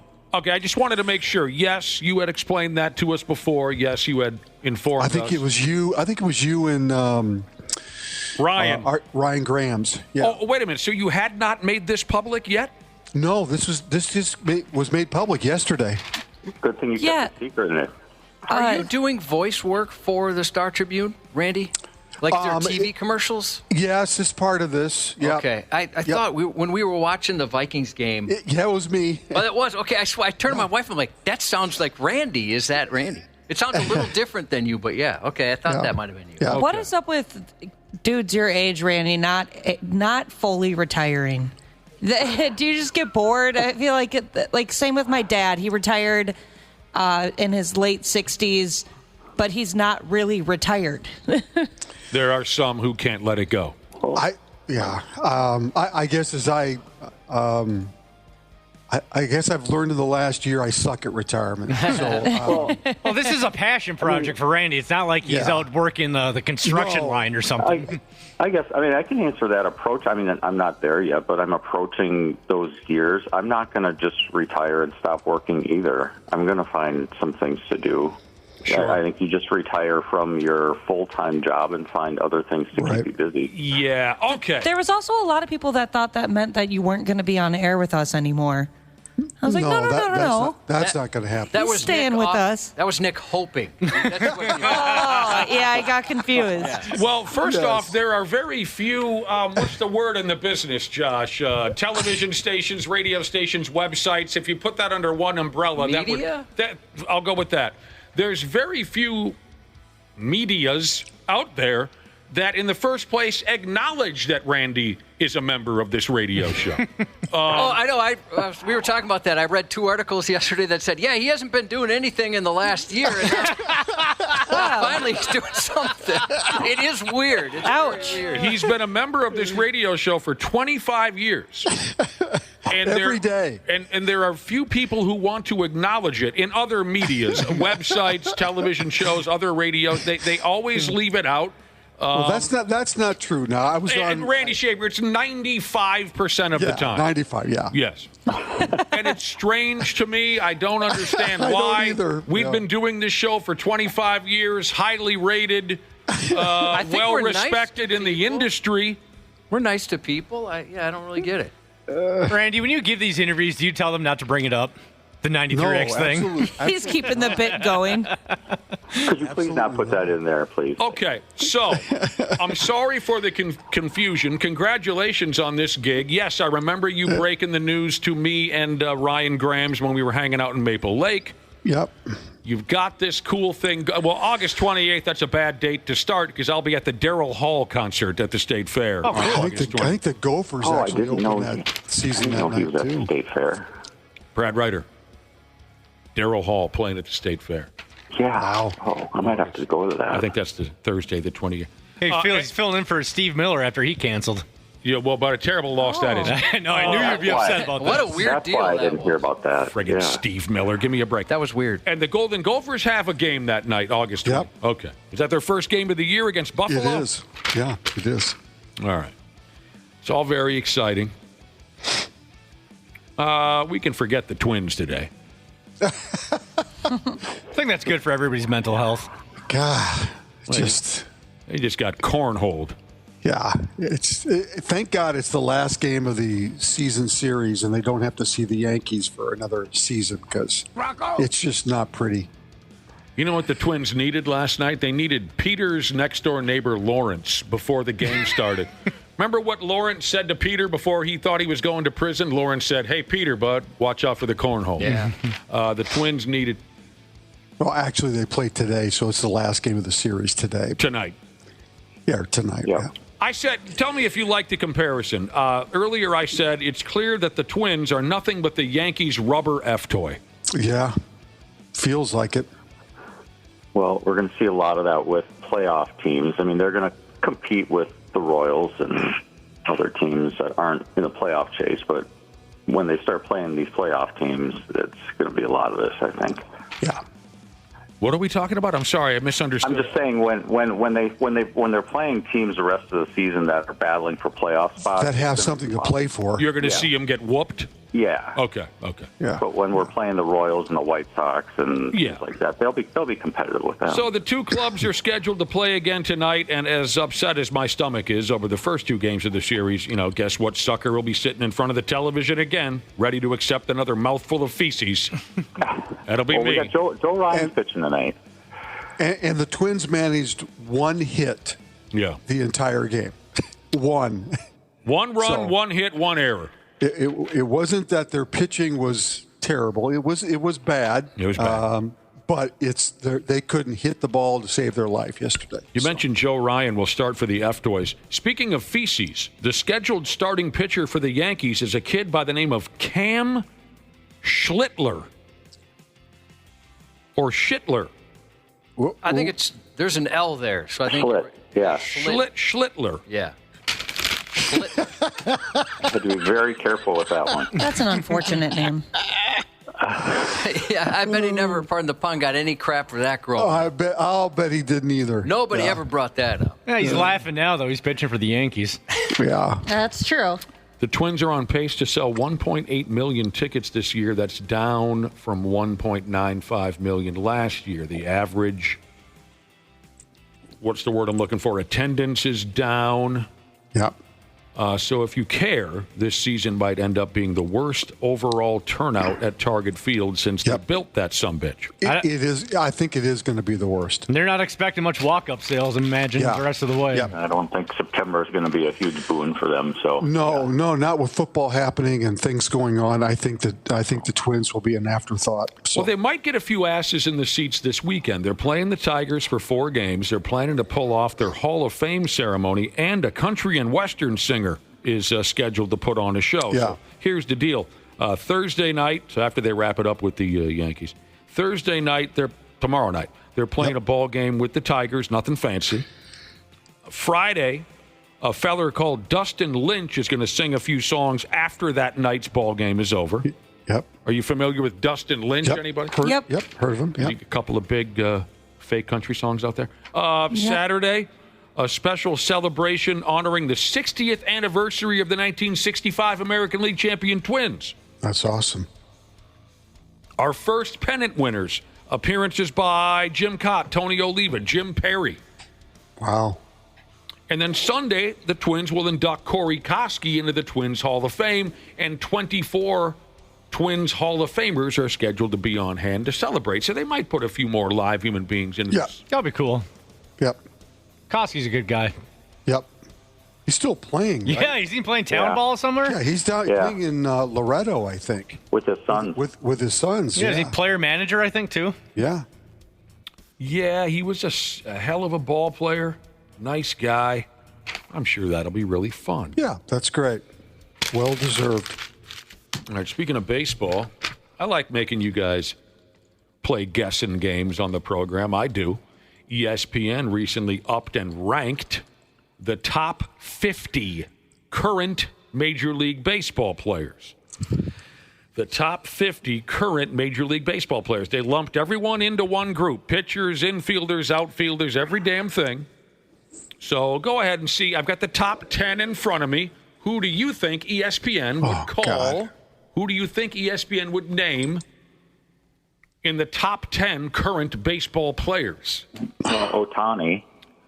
Tommy who? Oh, I said Otani. Otani. Otani. Aaron Judge. Otani is number 2. Aaron Judge is number 1.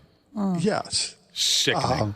Sickening. Why is that sickening? It was a scam that he ended up on the Yankees in the first place.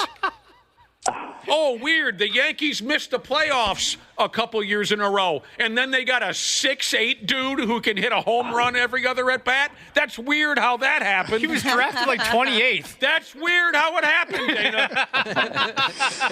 Okay, I'm sorry I blew up. Yes, Was he really drafted 28th? Something like that.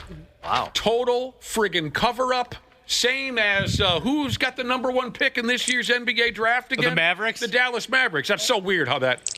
Okay. How about Kyle Schwarber? No. Okay. Not in the top. How about Cal Raleigh?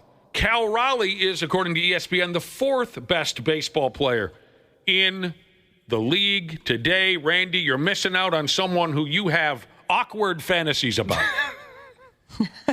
Awkward. You've had awkward. I'm sorry?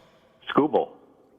Yeah. The pitcher. Randy. Oh, sure. I think you said Kubel at first. Jason Kubel. I wasn't thinking pitchers. You're right. It was all positions.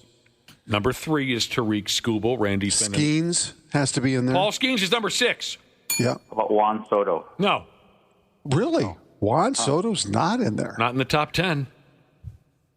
I'm going to go ahead. How about Garrett Crochet? Number 10 is Garrett Crochet, starting pitcher, Boston Red Sox. How about Zach Wheeler? Number 9, Zach Wheeler, starting pitcher, Philadelphia Phillies. Jose Ramirez. Number 8, Jose Ramirez, third baseman, Cleveland Guardians.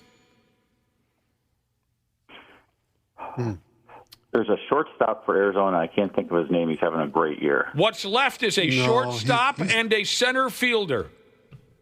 You have neglected to mention a shortstop, maybe that plays in the Twins division, and a center fielder. All right, it's Bobby Witt Jr. Oh, sure. Okay. He's number 5. Yeah. And Not even thinking about Kansas City. The only other player that you missed is a center fielder for the Chicago Cubs. Oh, Pete Crow? That's right. PCA? Wow.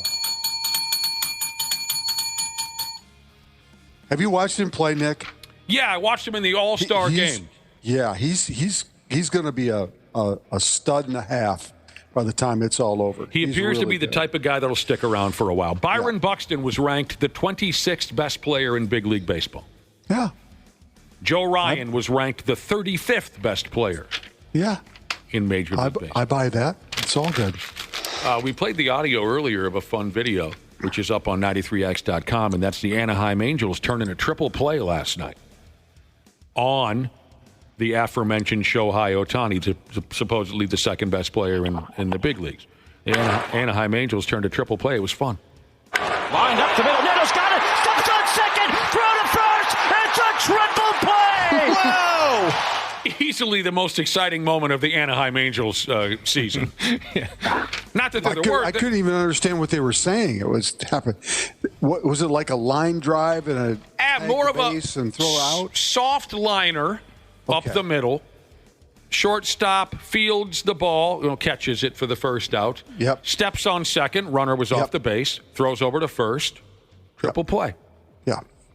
You're right about the Angels. They'll probably celebrate this anniversary next year. Yeah, I mean, they're not the worst team in baseball, but very nondescript. Yeah, nothing's really happening over there. Kind of like the, who did I say last year? Oh, the most nondescript team in all of professional sports, the Columbus Blue Jackets.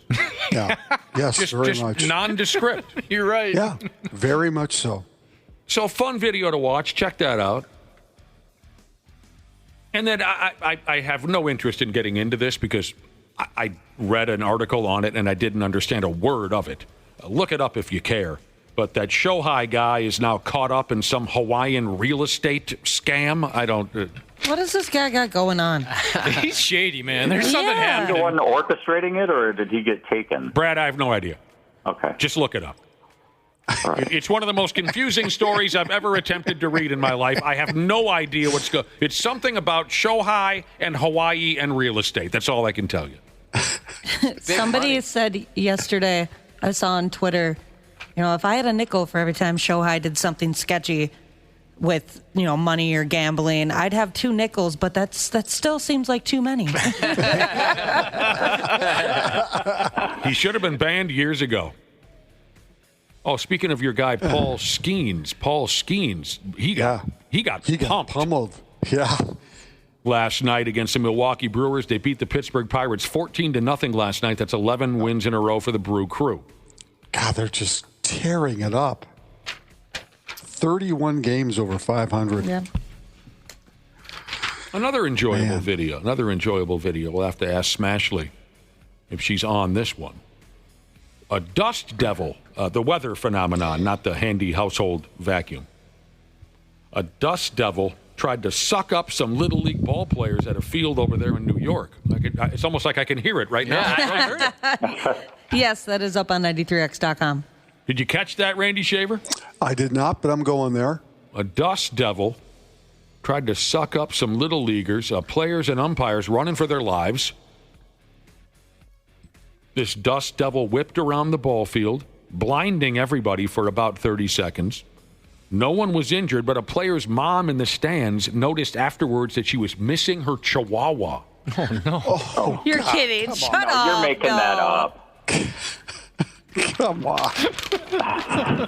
It looks like it would be strong enough to pick up a chihuahua and toss it around. Yeah, that's a cool video. It's like Wizard of Oz. Come on. Couldn't find the dog.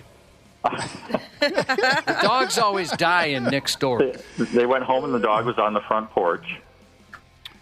They went back to playing ball pretty quickly, but it's a cool video. I mean, I've seen a few dust devils in my life. This looks to be one of the more powerful that you would cross paths with. Yeah.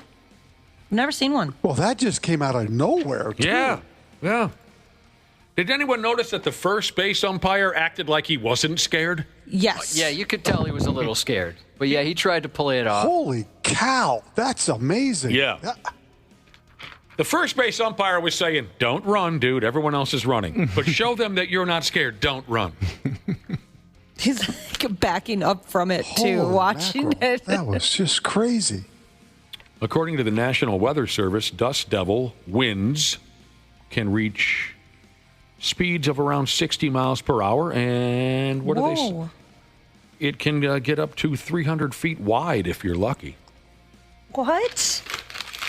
Just. I bet that hurts taking some sand to the eye right there. Oh, Yeah, gosh, no kidding. yeah. It's like when Josh and I, years ago, we had a, Dana, you missed this, we had a wrestling ring in the building. Oh, cool. And Josh and I would have matches, and every once in a while, Josh would throw those damn ceremonial salts into my eyes.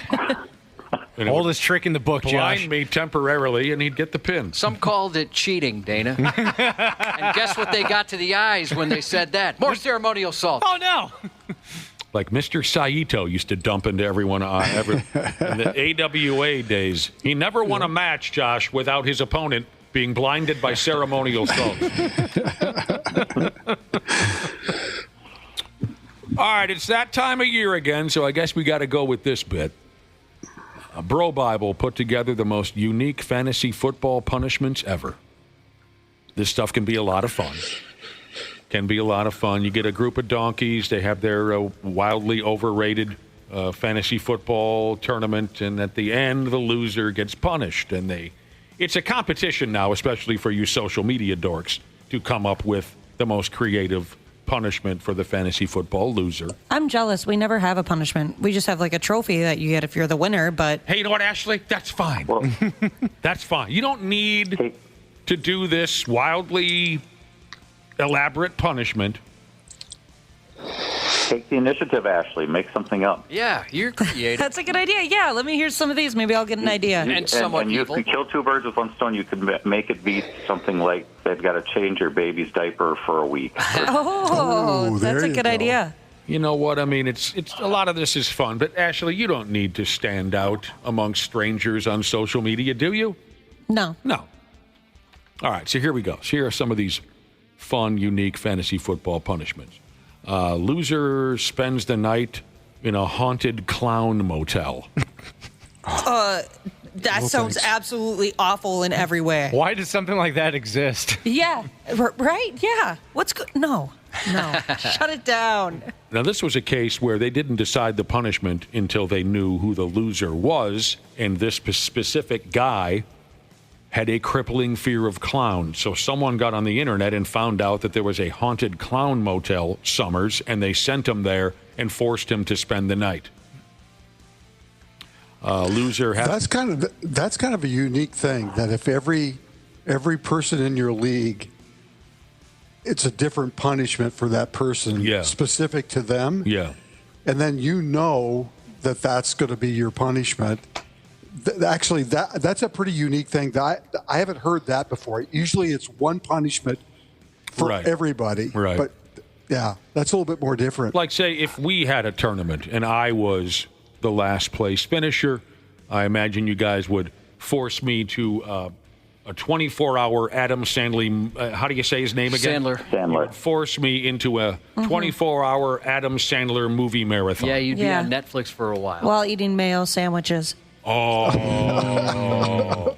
While wearing a Shoresy hockey jersey. Ashley, I would end up cutting both my tongue and my eyes out of my body if I was forced to watch Adam Sandler movies and eat mayonnaise sandwiches. And then you have to cross-stitch things like happy life, happy wife.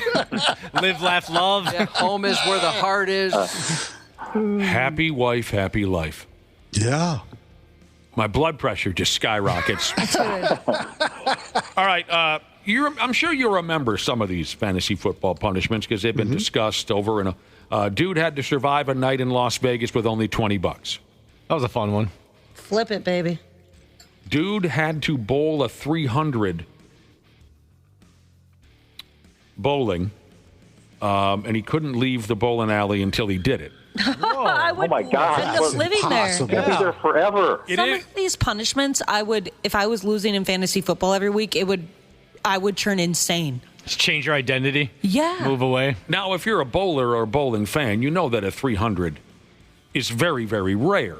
So, obviously, they're not going to make the guy sit in a bowling alley until he bowls a 300. He may never do it.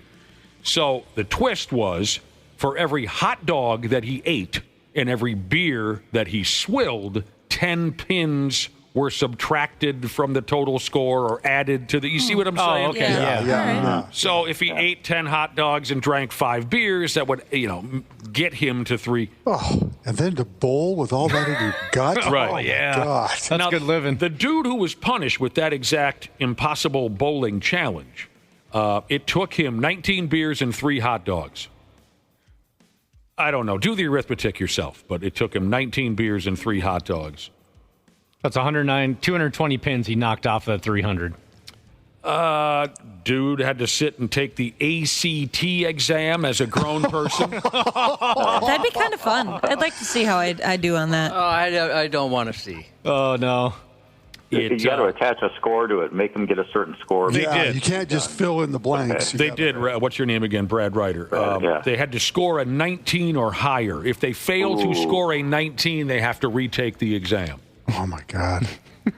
And I know nothing. I never took the AC. 19's pretty doable. Yeah.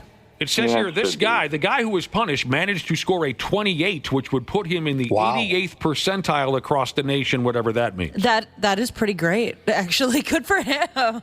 More of these unique fantasy football punishments. 24 hours in a Skyline chili restaurant, knock off 1 hour every time a guy sucks down a Coney dog. Loser has to compete in a track meet. Nah. That'd be terrible. Oh, no. Out there trying to throw the shot put. You're going to mess up your ACL or something. You're just getting curb stomped by 12-year-olds all day long in a track meet. 24 hours in a Waffle House. And 1 hour is taken off every time you eat a large waffle. Those waffles are big, too. I remember that guy was hurting for a while. I was always slightly jealous of those ones. Like, oh, go spend 24 hours in Perkins. All right, sure. You'd get bored very quickly, Ashley. I mean, would you, though? You just people watch and eat pancakes? 24 hours in any freaking place, you're going to go nuts. You have to sit there awake for 24 hours. Oh, awake. Yeah, you can't I forget just about that. lay You down can't and take a little nap. No. The guy who did the Waffle House thing, it took him 15 hours and 9 waffles to get the hell out of there. Oh, those waffles are so big. You remember this one, the guy who went on a date with a cardboard cutout of Taylor Swift. Yep. Golfing in a dress, going to Fargo in the dead of winter. We remember that one. Oh, yeah, that guy kind of got some notoriety for that, some news coverage. Yeah. He had the time of his life. They treated him like the most valuable guest. Yeah. He's from Charleston, South Carolina. He had to fly to Fargo in February. But the social media dorks heard about it and were like met him at the airport with a hooker and a case of beer. I mean, they treated him like a king. I don't know have you heard of a country and western singer who goes by the handle of Luke Combs? Yes, Luke Combs. He's great. It's phenomenal. You would hate him. I'm sure I would. Yep. No, you wouldn't. He was New country. He doesn't like new country. I don't like new country. He was in a fantasy football league where the loser had to come on stage with him during a concert and sing. Yep. Well, I actually saw that. Yeah, if you're into that kind of music, that sounds like a win. Made him sing this.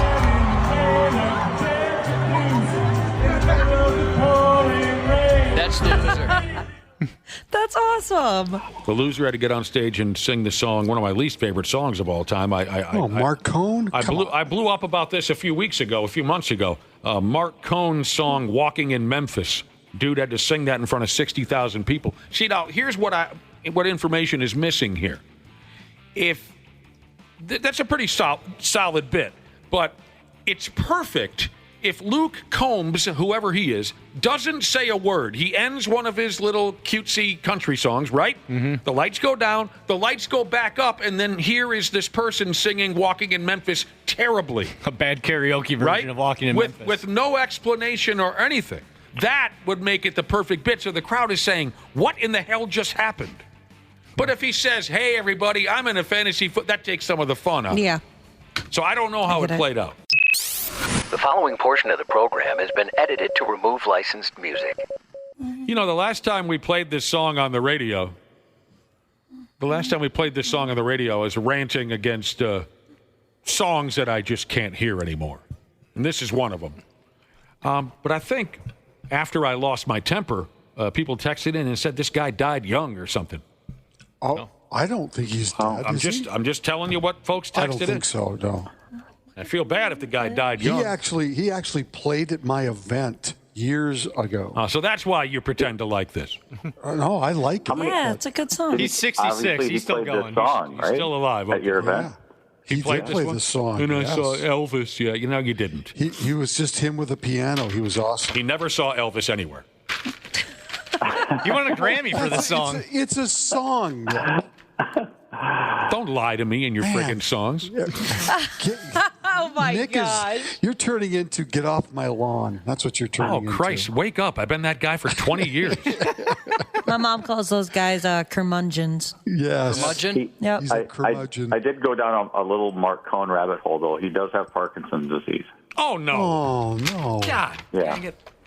Do you have any further comments on his music? Yeah. Well, that's not fair. That's not friggin' fair. You guys tell me the guy's 66, he's still alive. I go after him again, and now he has Parkinson's disease. Right. Now I feel bad. That's not fair. You can't go after me for that. What is this? People are telling me he got shot in the head. Okay, we're not talking about Mark Combs anymore. God, I can't bring up any singers. The attempted carjacking. Never talking about that singer again because I keep stepping in a. Just a few more here. Fantasy football punishments. Dude had to wear a Dallas Cowboys jersey to a Philadelphia Eagles home game. That's not safe. Yeah, And they beat him into oblivion. Yeah, that's not safe. And finally, a dude had to go to a dog park covered in peanut butter. It doesn't seem right. I love that. Right. You're getting the cops called on you, but Yeah. That's. He's running for his life. oh. Man. Picture those friggin' dogs. Oh, yeah. The dogs are saying to themselves, I have dreamed about this my entire life. It's finally happening. Yep. I love people. And you know what I love more than people? Peanut butter. And here's one made out of it. That's All right. great. We were talking about bowling there in our fantasy football conversation. Foaling is a sport that's coming to the Twin Cities. I think I'm presenting that correctly. Foaling. There's a joint opening up in town called Foaling Warehouse. It'll be in the North Loop. Foaling is a mashup of football and bowling. How?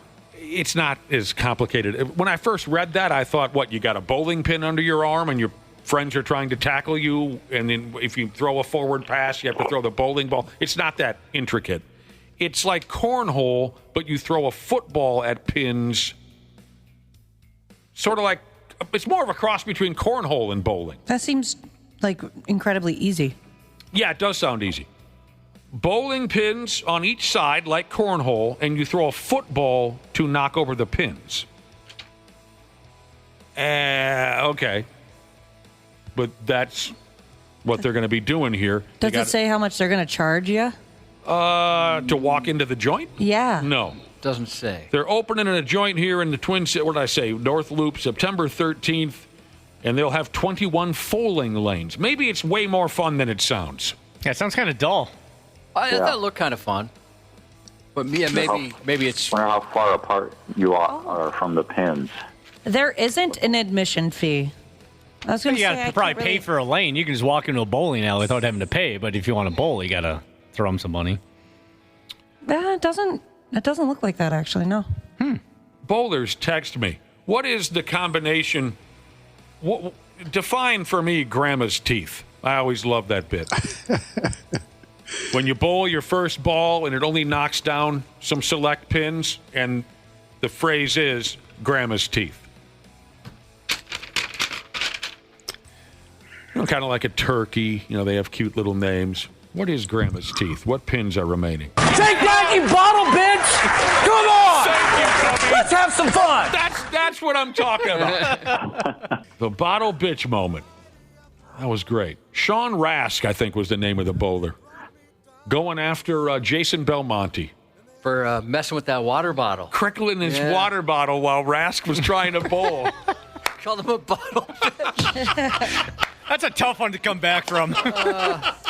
If If I remember the video, Rask, I think I got the right guy, bowls a strike, turns around, dumps the bottle bitch line on him, and the camera cuts to Belmonte, and he's got a look on his face as if he's thinking, did someone just call me a bottle bitch? Go through it.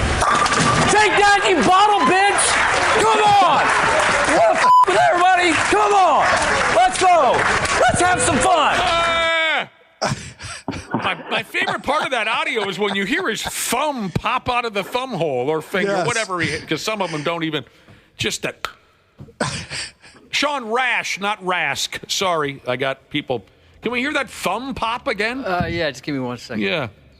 It's going to take me a second. Talk amongst yourselves.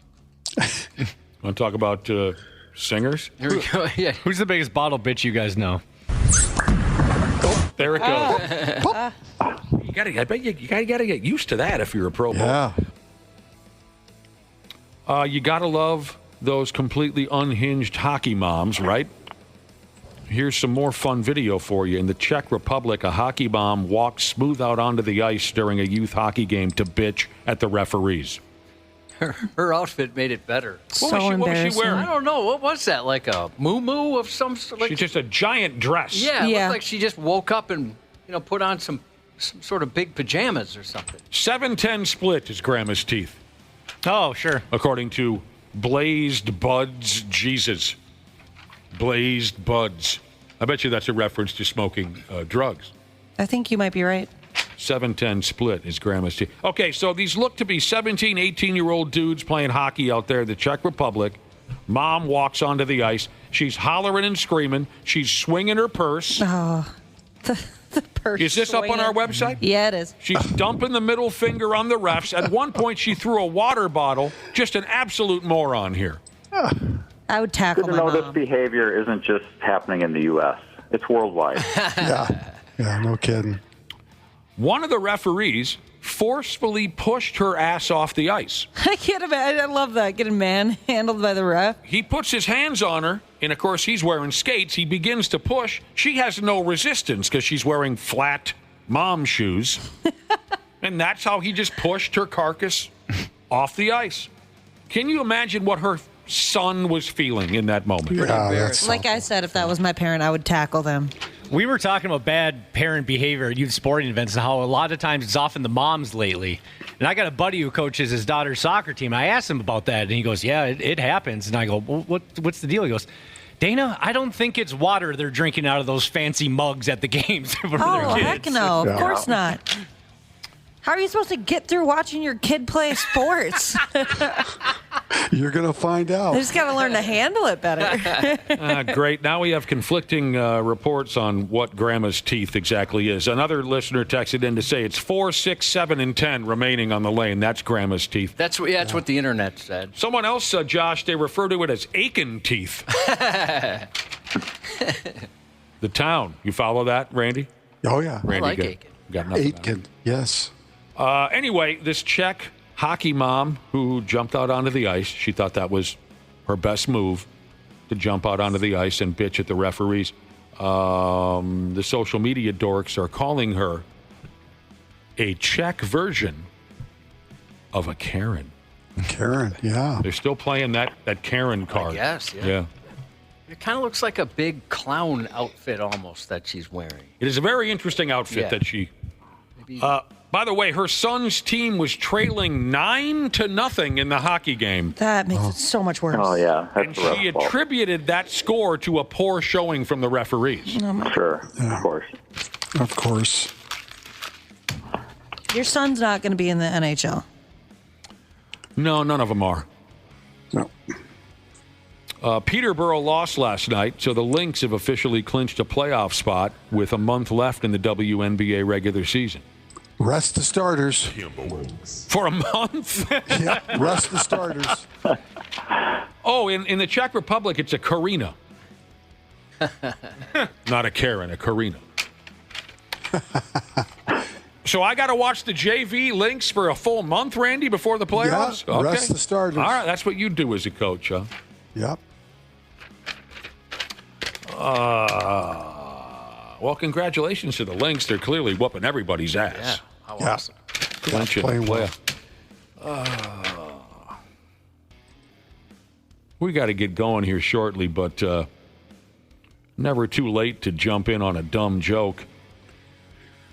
Adam and Eve. Who had Adam and Eve's porno catalog delivered to their home in the early 90s? Oh, I thought we were getting biblical. You are in a certain sense. In some ways, you are right now. We used to get the catalog here. Some of those used to show up at the building, but never had one at home. Now, of course, it's a website. What would be the purpose of the catalog showing up there? So you could, so much weird. I mean, we were just talking about this the other day. The only sex toys I've ever seen in real life were in this building. Well, you can use the corporate card then if it shows up in the building. Hey, this is a work-related expense. When we were college-age guys, this is the way it worked. If you ordered a porno movie to be delivered via the United States mail, you were then brought to the attention of the people at Adam and Eve. And they would send you a catalog. I think we got 4 a month. They thought, okay, you ordered that porno movie. How would you like to make a selection out of these other 25,000 porno movies that they put in the catalog? And then it evolved into sex toy sales. But anyway, Adam and Eve, they've been around forever. They put a little ad on their website. A picture of a giant suction cup, neon green, fake penis with testicles. And the ad says, going to the basketball game? Dildos now 50% off. Oh, jeez. Yeah, I think they're too late. Yeah. Unfortunately. In fact, way too late. Yeah, I think you're right. Anybody who thought it was funny no longer thinks it's funny. Yeah. It's just been overdone. They missed the boat over there at Adam and Eve. Yeah, a little slow. But they were a big part of our lives when we were 19, 20, 21 years old. You could waste an entire afternoon paging through the Adam and Eve catalog back in those days. Good selection, good variety. Like I said, I mean, easily 25,000, 30,000 porn titles in there that you could choose from. And you'd punch out the one you want and then mail it back. Oh. Yeah. By the way, someone in our listening audience sent me a picture of Bronny James' dad, LeBron. It's a picture of LeBron, and he's laid out on the court after a phantom foul, and it says, "This dildo has been throwing himself on the court for decades." That's not right. That's pretty funny. That's not right. What's the problem? That's not right. You want a little more respect shown to yeah, I mean, come on. Bronny's dad? I'm not the biggest LeBron fan, but that's not right.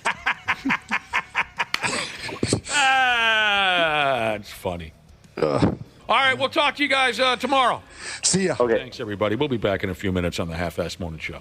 The 93X Half-Assed Morning Show. Hey friends, Dana here. And yeah, sure, we got plenty of summer left, but we all know what comes next when the weather shifts from crotch soup season to frozen shriveled peas season. That's why I love my pals at Standard Heating and Air Conditioning. It's the perfect time to get them out and take a peek at both your AC and your furnace. Book your AC tune-up by August 21st and save $45 or save $90 when you bundle both. It's the early bird deal and it's the way to go for peace of mind on both ends. Go to standardheating.com and make sure to mention 93X when you book. Former U.S. Navy SEAL Sean Ryan captures real stories about sacrifice and strength. My biggest fear wasn't death. My biggest fear was nobody will remember me. That motivates a lot of people. It just made me feel invincible. Open the steel door and just... They were all convinced, I think, that they were about to die. This rush of stress comes over me because now it's soul time. All of a sudden, I'm saying, what is really important? Let us reveal the truth of ourselves. That's it. The Sean Ryan Show. Follow and listen on your favorite platform. 93X, the home of the Half-Assed Morning Show. Look at you. Just friggin' look at you. You're a good-looking crowd. Damn near every last one of you. Thanks for being there this morning. Thanks for listening to the Half-Assed Morning Show. How many times, Cubby, how many times have I warned our listeners, specifically the dudes, how many times have I said chicks are shady, and then I pause, and then I wrap up my statement by saying, they do stuff. A lot over the years. Certainly enough that people should be aware. Mm-hmm. Can I tell you the origin story of that saying again? There's a dude I used to play beer league hockey with was telling us all a story at the bar one night about a date that he went on. Maybe like a second date, just getting to know this gal. And they went to the boom, boom, room. And he's thinking, word. Yeah, that's a hell of a second date. I got myself a gal who doesn't mind spending some time at the boom, boom. So he goes there with this gal. They get to drinking. With the show going on, topless ladies from one end of the room to the other. And dude got up to take a whiz. And when he came back, his date was no longer sitting at their table, where he's looking around like, well, where the hell did she go? She's at a table full of bros, and she's lap dancing these bros. She's not removing any clothing, but she's kind of grinding on these guys and taking shots with these guys. And his thought was she was kind of testing him to see how he'd react to such a thing. And when he wrapped up the story, he said to all of us, chicks are shady. They do stuff. And I took that statement, and it's become part of my regular everyday. Women are now using dating apps to get dudes to come over to their place and put together their furniture for them. Oh, that's been a common occurrence for a while. You've done this, Ashley, or you know people? I just know, like I've heard of it. You just like plenty of times. Actually, I've seen even like interactions posted on social media of women straight up asking on like their Hinge profile. I did not know this. Like, because it'll give you a prompt, like, I don't know, some stupid prompt, and like, why? What would be an ideal first date? And her answer would be, you come over and help me put this bookshelf together that's been sitting in my living room for 2 years. So in your experience, Ashley, are they still open for romance, or are they just screwing okay, that's the wrong way to put it. Screwing over some handyman somewhere instead of they just don't want to pay for it. Right. Oh, I guess I'm not 100% sure on that one. Because you always hear those stories about women who brag about, I'm just on the dating apps for free dinners and free meals. Yeah.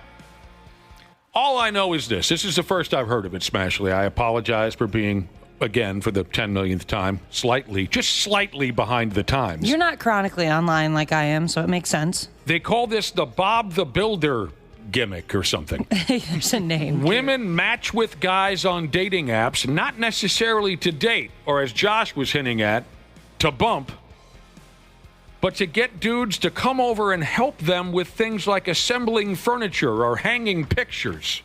Dudes, come on, don't be a sucker. So, Dana, you were kind of telling us about this.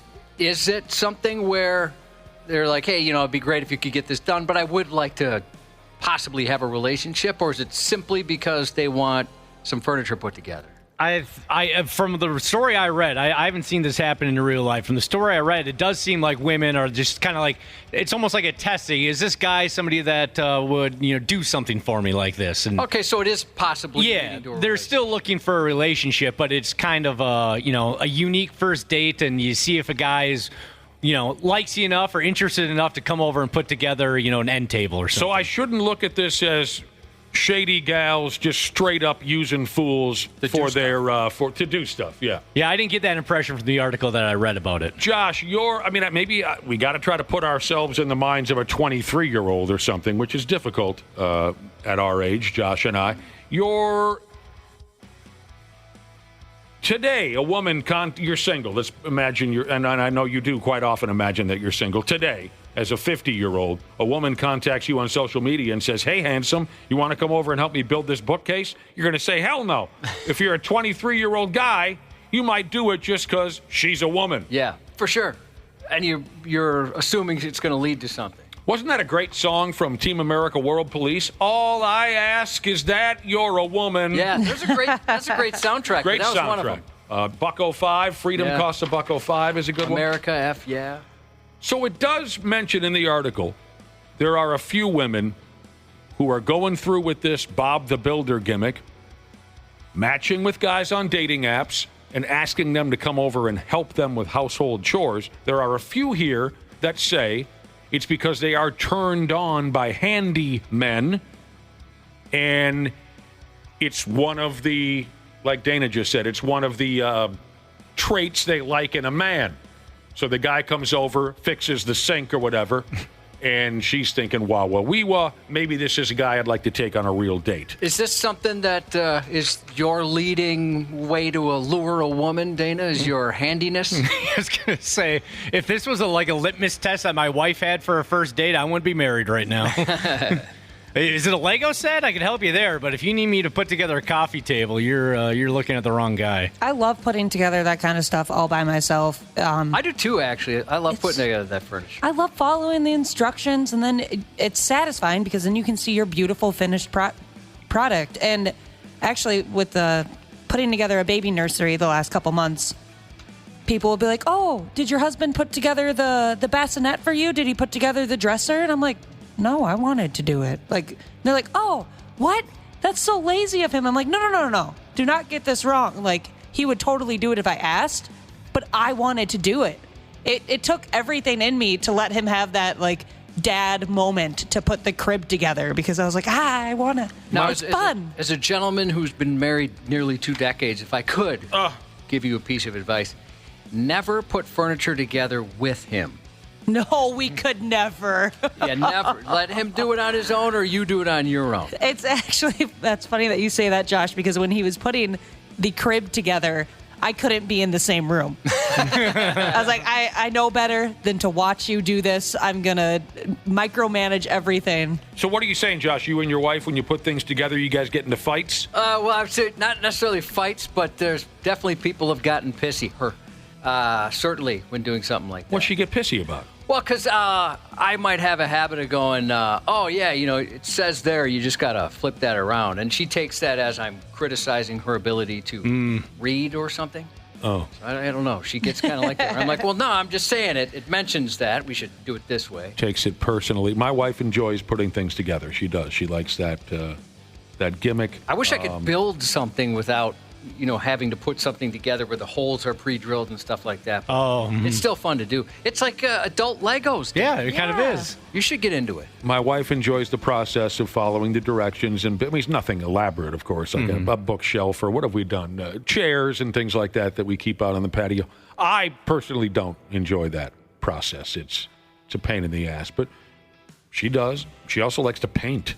Oh, wow. Same here. Yeah, my wife does too, actually. Yep. I hate painting. Not portraits. Hate it. I love it. Another relationship furniture building tip. If your wife's out of town and she has a desk delivered, don't try to put it together after like 8 or 9 beers on a Saturday.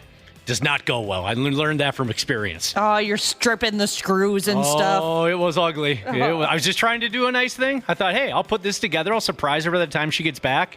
And it didn't go well. Now, back to this new Bob the Builder gimmick where women contact men on social media and ask them to come over and help them put things together or fix things in the house. There are women, how should I say this? There are women speaking out in this article, warning other women, saying it's a dangerous gimmick because you got these donkeys who will come over and put together a bed frame for you, and then they're going to expect, quote, payment. Yep. They're saying, haven't you watched the news lately? Stop inviting random men to your friggin' address. Yeah, actually, you were on the dating apps. Did you ever invite a guy over for the first time to meet him? Just like, hey, come on over to my place so you know where I live. Didn't you say you got like stuck in a dryer and somebody had to help you out? In the end, he ended up knocking you further into the dryer, didn't he? Yeah, Dana, there was definitely a few times where like the next day I was like, that wasn't a safe decision. Actually, when I went to go meet my husband for the first time, I just went to his house at like 11 o'clock at night. And he opened the door, and I just walked right in. He could have easily murdered me that night. Yeah, he doesn't have it in him. And I thought, that might have not have been the best decision that I've made in my life. We've all taken those kinds of chances. Sometimes you got to where it's straight up about sex, yeah, there's chances are taken. pretty much nightly. I wonder if we should do that from now on. Anytime we're considering hiring a contractor, just allude there's a possibility of sex at the end of that. You should, yes. For the amount of times you have contractors at your house, Josh, that could be pretty lucrative for you. You can save some serious money. I think you're right. You know what else the gals are doing? Their orgasm camp is up and running again. Oh, I love this. You love this bit. I think this made the stupid news last year or something, the orgasm camp. Yep. It's odd. The $15,000 orgasm camp. That's when you know you have too Scam! Yep. And I feel for folks who aren't able to achieve it, but yeah, $15,000 for something like this, they're taking advantage of people. Will you stop this? Isn't it like, if I remember correctly, it's like deeply spiritual? They try to get in tune with your body. Ashley, it is both hippie and dippy. Yes, very spiritual, incense burning, long pubic hair. Yeah, it's what I'd imagine. It's like if you're expecting a certain type, you're like, oh, I'm gonna pop in a porno, and then it's just like one of those late night softcore porn type of things. Yeah, that's not gonna work for you. The orgasm retreat. What do they call it? Oh, Skinamax. Skinamax. And what was the other one? There's another name they had. I don't remember. Skinamax and I just remember the Spice Channel back in the day. I used to watch. Oh, that made me cross-eyed when I was a teenager. Oh, yeah. Did you watch Through the Fuzzies? Yeah, trying to squint just right to see if you could see a nipple somehow. That's a boob. That's a boob. Not to completely change the topic, but sometimes Skinamax was all you had, right, Cubby? And I became pretty learned on their after-hours softcore porno library. A lot of the movies starred Gene Simmons' sorry wife, Shannon Tweed. And I call her sorry because she married Gene Simmons, who was a massive pile of feces. But anyway, there was also a program, I think, called Co-Ed Confidential. Anyway, you love puns, Josh, so here's where I was going with this. My favorite Skinamax title ever for one of their softcore porno movies was called The Devil Wears Nada. That is pretty good. I do like those types that play off of famous movies. Oh, they used to do that all the time. There were some great ones. Boulder Loading Jesus. This is better than I heard. I was wondering. It's Skinamax, and what was the other time? All right, the other one. The other one I used to hear is Show Me Time, right? For the soft. And that's stupid. It sucks. And I can't believe I've never heard this before. Blow Time instead of Show Time. That is so much better than Show Me Time. It is. Do they still run those movies? I don't have those channels anymore. I used to have that for many, many years, and sure, yeah. I guess I don't have Showtime either. Again, there was the or Cinemax. Okay. It was always either the Shannon Tweed movies or this college program where all they did was bump, which of course is totally unlike real college. True. Sarcasm horn. Yeah. But yeah, they've kicked in the orgasm retreat again. Oh, and this is in California. Of course. Shocking location for the hippy dippy orgasm camp. The half-assed morning show. Minnesota's 93X. Let's get out of here very quickly, should we? We got a few more minutes to spare. You got a few more minutes than you to talk about orgasm? Well, you know what happened, Josh? We were talking about one of the most obvious scams in human history, and that is the $15,000 ladies-only orgasm camp. I thought maybe we'd get into the details, and then it dawned on me that I don't care. And I'm sure you wouldn't either.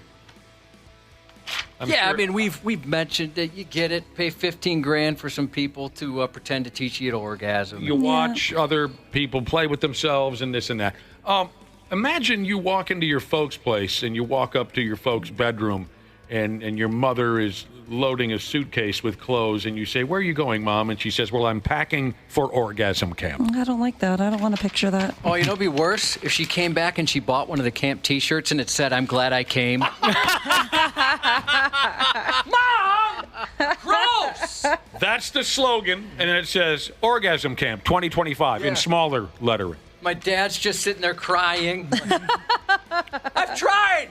She's impossible. I can't get it to work. I wonder if they sell clever gimmicky T-shirts at Orgasm. If they don't, it's stupid. Missed opportunity. Went to Orgasm. Thanks for coming, like on the Right. they put that on the bus or something like that. Dude.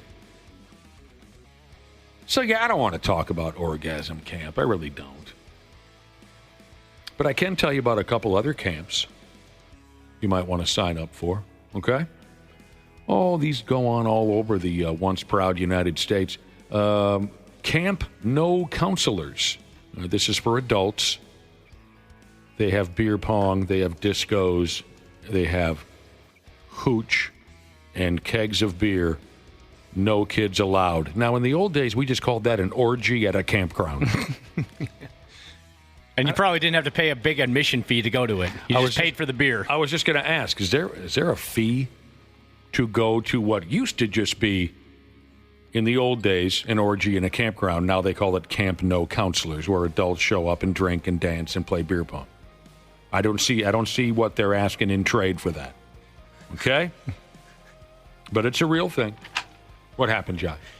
Did someone send in another T-shirt slogan from the Orgasm Camp? No, but the person says, didn't your mom just go somewhere? Yes, she did. Somewhere odd, too. She did. She got on a plane over the weekend, and she has gone to... California? Texas. Oh. Yeah, she's gone to Texas. So, yeah, you recently encountered your mother packing her bags. What story did she tell you as far as where she was going and what she was going to be doing? Well, let me tell you, it's just the age-old story of your mother hopping on a plane, something she's never done alone, and going to Texas to be an extra in a religious television show. That's super common. I don't know why you're acting so surprised, Josh. Oh, she should say hi to my mom because she's down there too. Is she really? Yeah. Right. Orgasm Camp's right next door? And didn't she have to, like, supply her own outfits? Yes, she's made 2 outfits. Did you tell us about this already and I forgot? Yes. Okay. Have you heard from her since she left? I have. Yeah. What are the kidnappers ordering her to say so far? Well, so far, yeah. The cult members have allowed her 2 texts that she's sent so far. Have you gotten any pictures? Yes. All right. Need some proof of life there. I love that story. Yeah, I'm going to send you some. Where's Mom this weekend? Well, she went down to Texas to be an extra in a religious television show. She doesn't get paid for this, does she? No, she had to pay to do it. Oh! And doesn't she also help fund the show too, like make donations to the production? Yes, she does. Absolutely awesome stuff, Josh. Might be time to take the car keys, Josh. Yeah, when she left, we thought, that's the last time we're going to see Mom.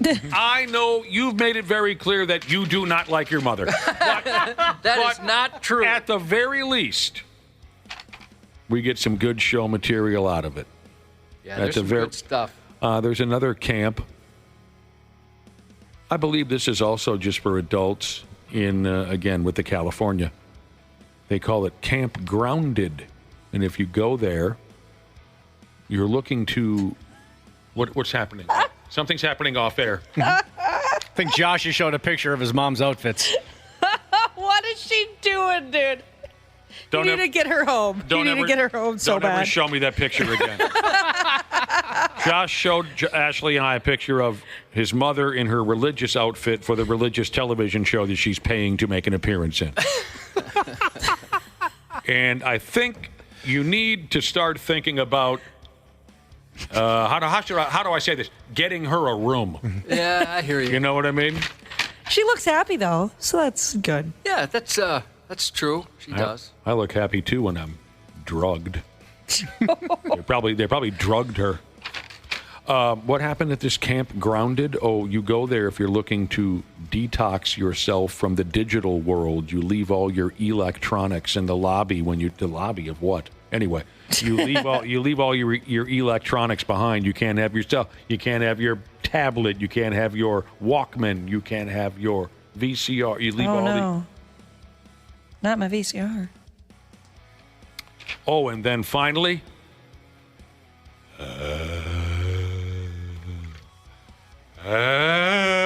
cool.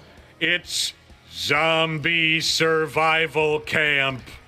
Dude, that sounds sweet. That does sound kind of fun. It does, actually. I mean, as long as everyone's there for a joke. Mm-hmm. It teaches you how to survive a zombie apocalypse, including weapons training.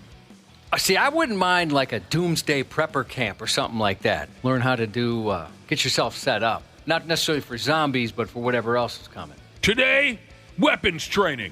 Yeah, that's a good point, Josh. At the zombie camp, you don't want anyone there that like actually thinks a zombie apocalypse is right around the corner. Oh, well, then I would not go to this place. Might make you a little nervous. If everyone was there for a joke, that would be a miracle. I mean, yeah, that's scary thinking about. You're kidding yourself if you think you're going to go to zombie camp and not find somewhere between 10 and 1,000 people there who are taking this very, very serious. So they teach you weapons training, shelter building. I could teach this, Josh, and you know it. Hand-to-hand combat. Whoop-ah, whoop-ah. See, that's the thing. Like, if I was going to go to a gym and they said they have, like, a boot camp, I realize I'm not going to be training for the military. Like, I understand that. So I'm hoping the zombie camp's the same thing. They're not training for the zombie apocalypse. It's just kind of a fun thing we're doing with some make-believe zombies. Although it'd be fun to play one of the zombies, I bet. I bet my mom would do it if she could make her own outfits. As long as they charged her to do it. At Zombie Survival Camp, they'll also teach you how to work as a team. Well, rule number one, F you. Yep. I'm on my own. There's no teams. Because my team is going to get me killed. If the zombie apocalypse happens, I want to be a lone wolf type character. Those are the guys that usually survive in those movies. With my crossbow. Yes. What it do, Jesus has an idea for a T-shirt for orgasm camp. Uh-oh. What you do is you have a map, right? And then it just circles where the orgasm camp is and says, that's the spot. Friggin' brilliant. It's a brilliant note to leave on. Happy 54th to Dane. We all love Dane. We know Dane and love Dane. I'll be damned. Happy birthday to Ginger Ninja, Jesus' amazing, beautiful wife. No more whiskey. She's just beating cancer and kicking ass every day. Very glad to hear that and hope it's a wonderful birthday. Happy birthday to Dustin from the wife. And happy 63rd birthday to Cowboy from Small Town Girl Jesus. 93X Half-Assed Morning Show. 93X. Hey friends, Dana here. And yeah, sure, we got plenty of summer left, but we all know what comes next when the weather shifts from crotch soup season to frozen shriveled peas season. That's why I love my pals at Standard Heating and Air Conditioning. It's the perfect time to get them out and take a peek at both your AC and your furnace. Book your AC tune-up by August 21st and save $45 or save $90 when you bundle both. It's the early bird deal and it's the way to go for peace of mind on both ends. Go to standardheating.com and make sure to mention 93X when you book.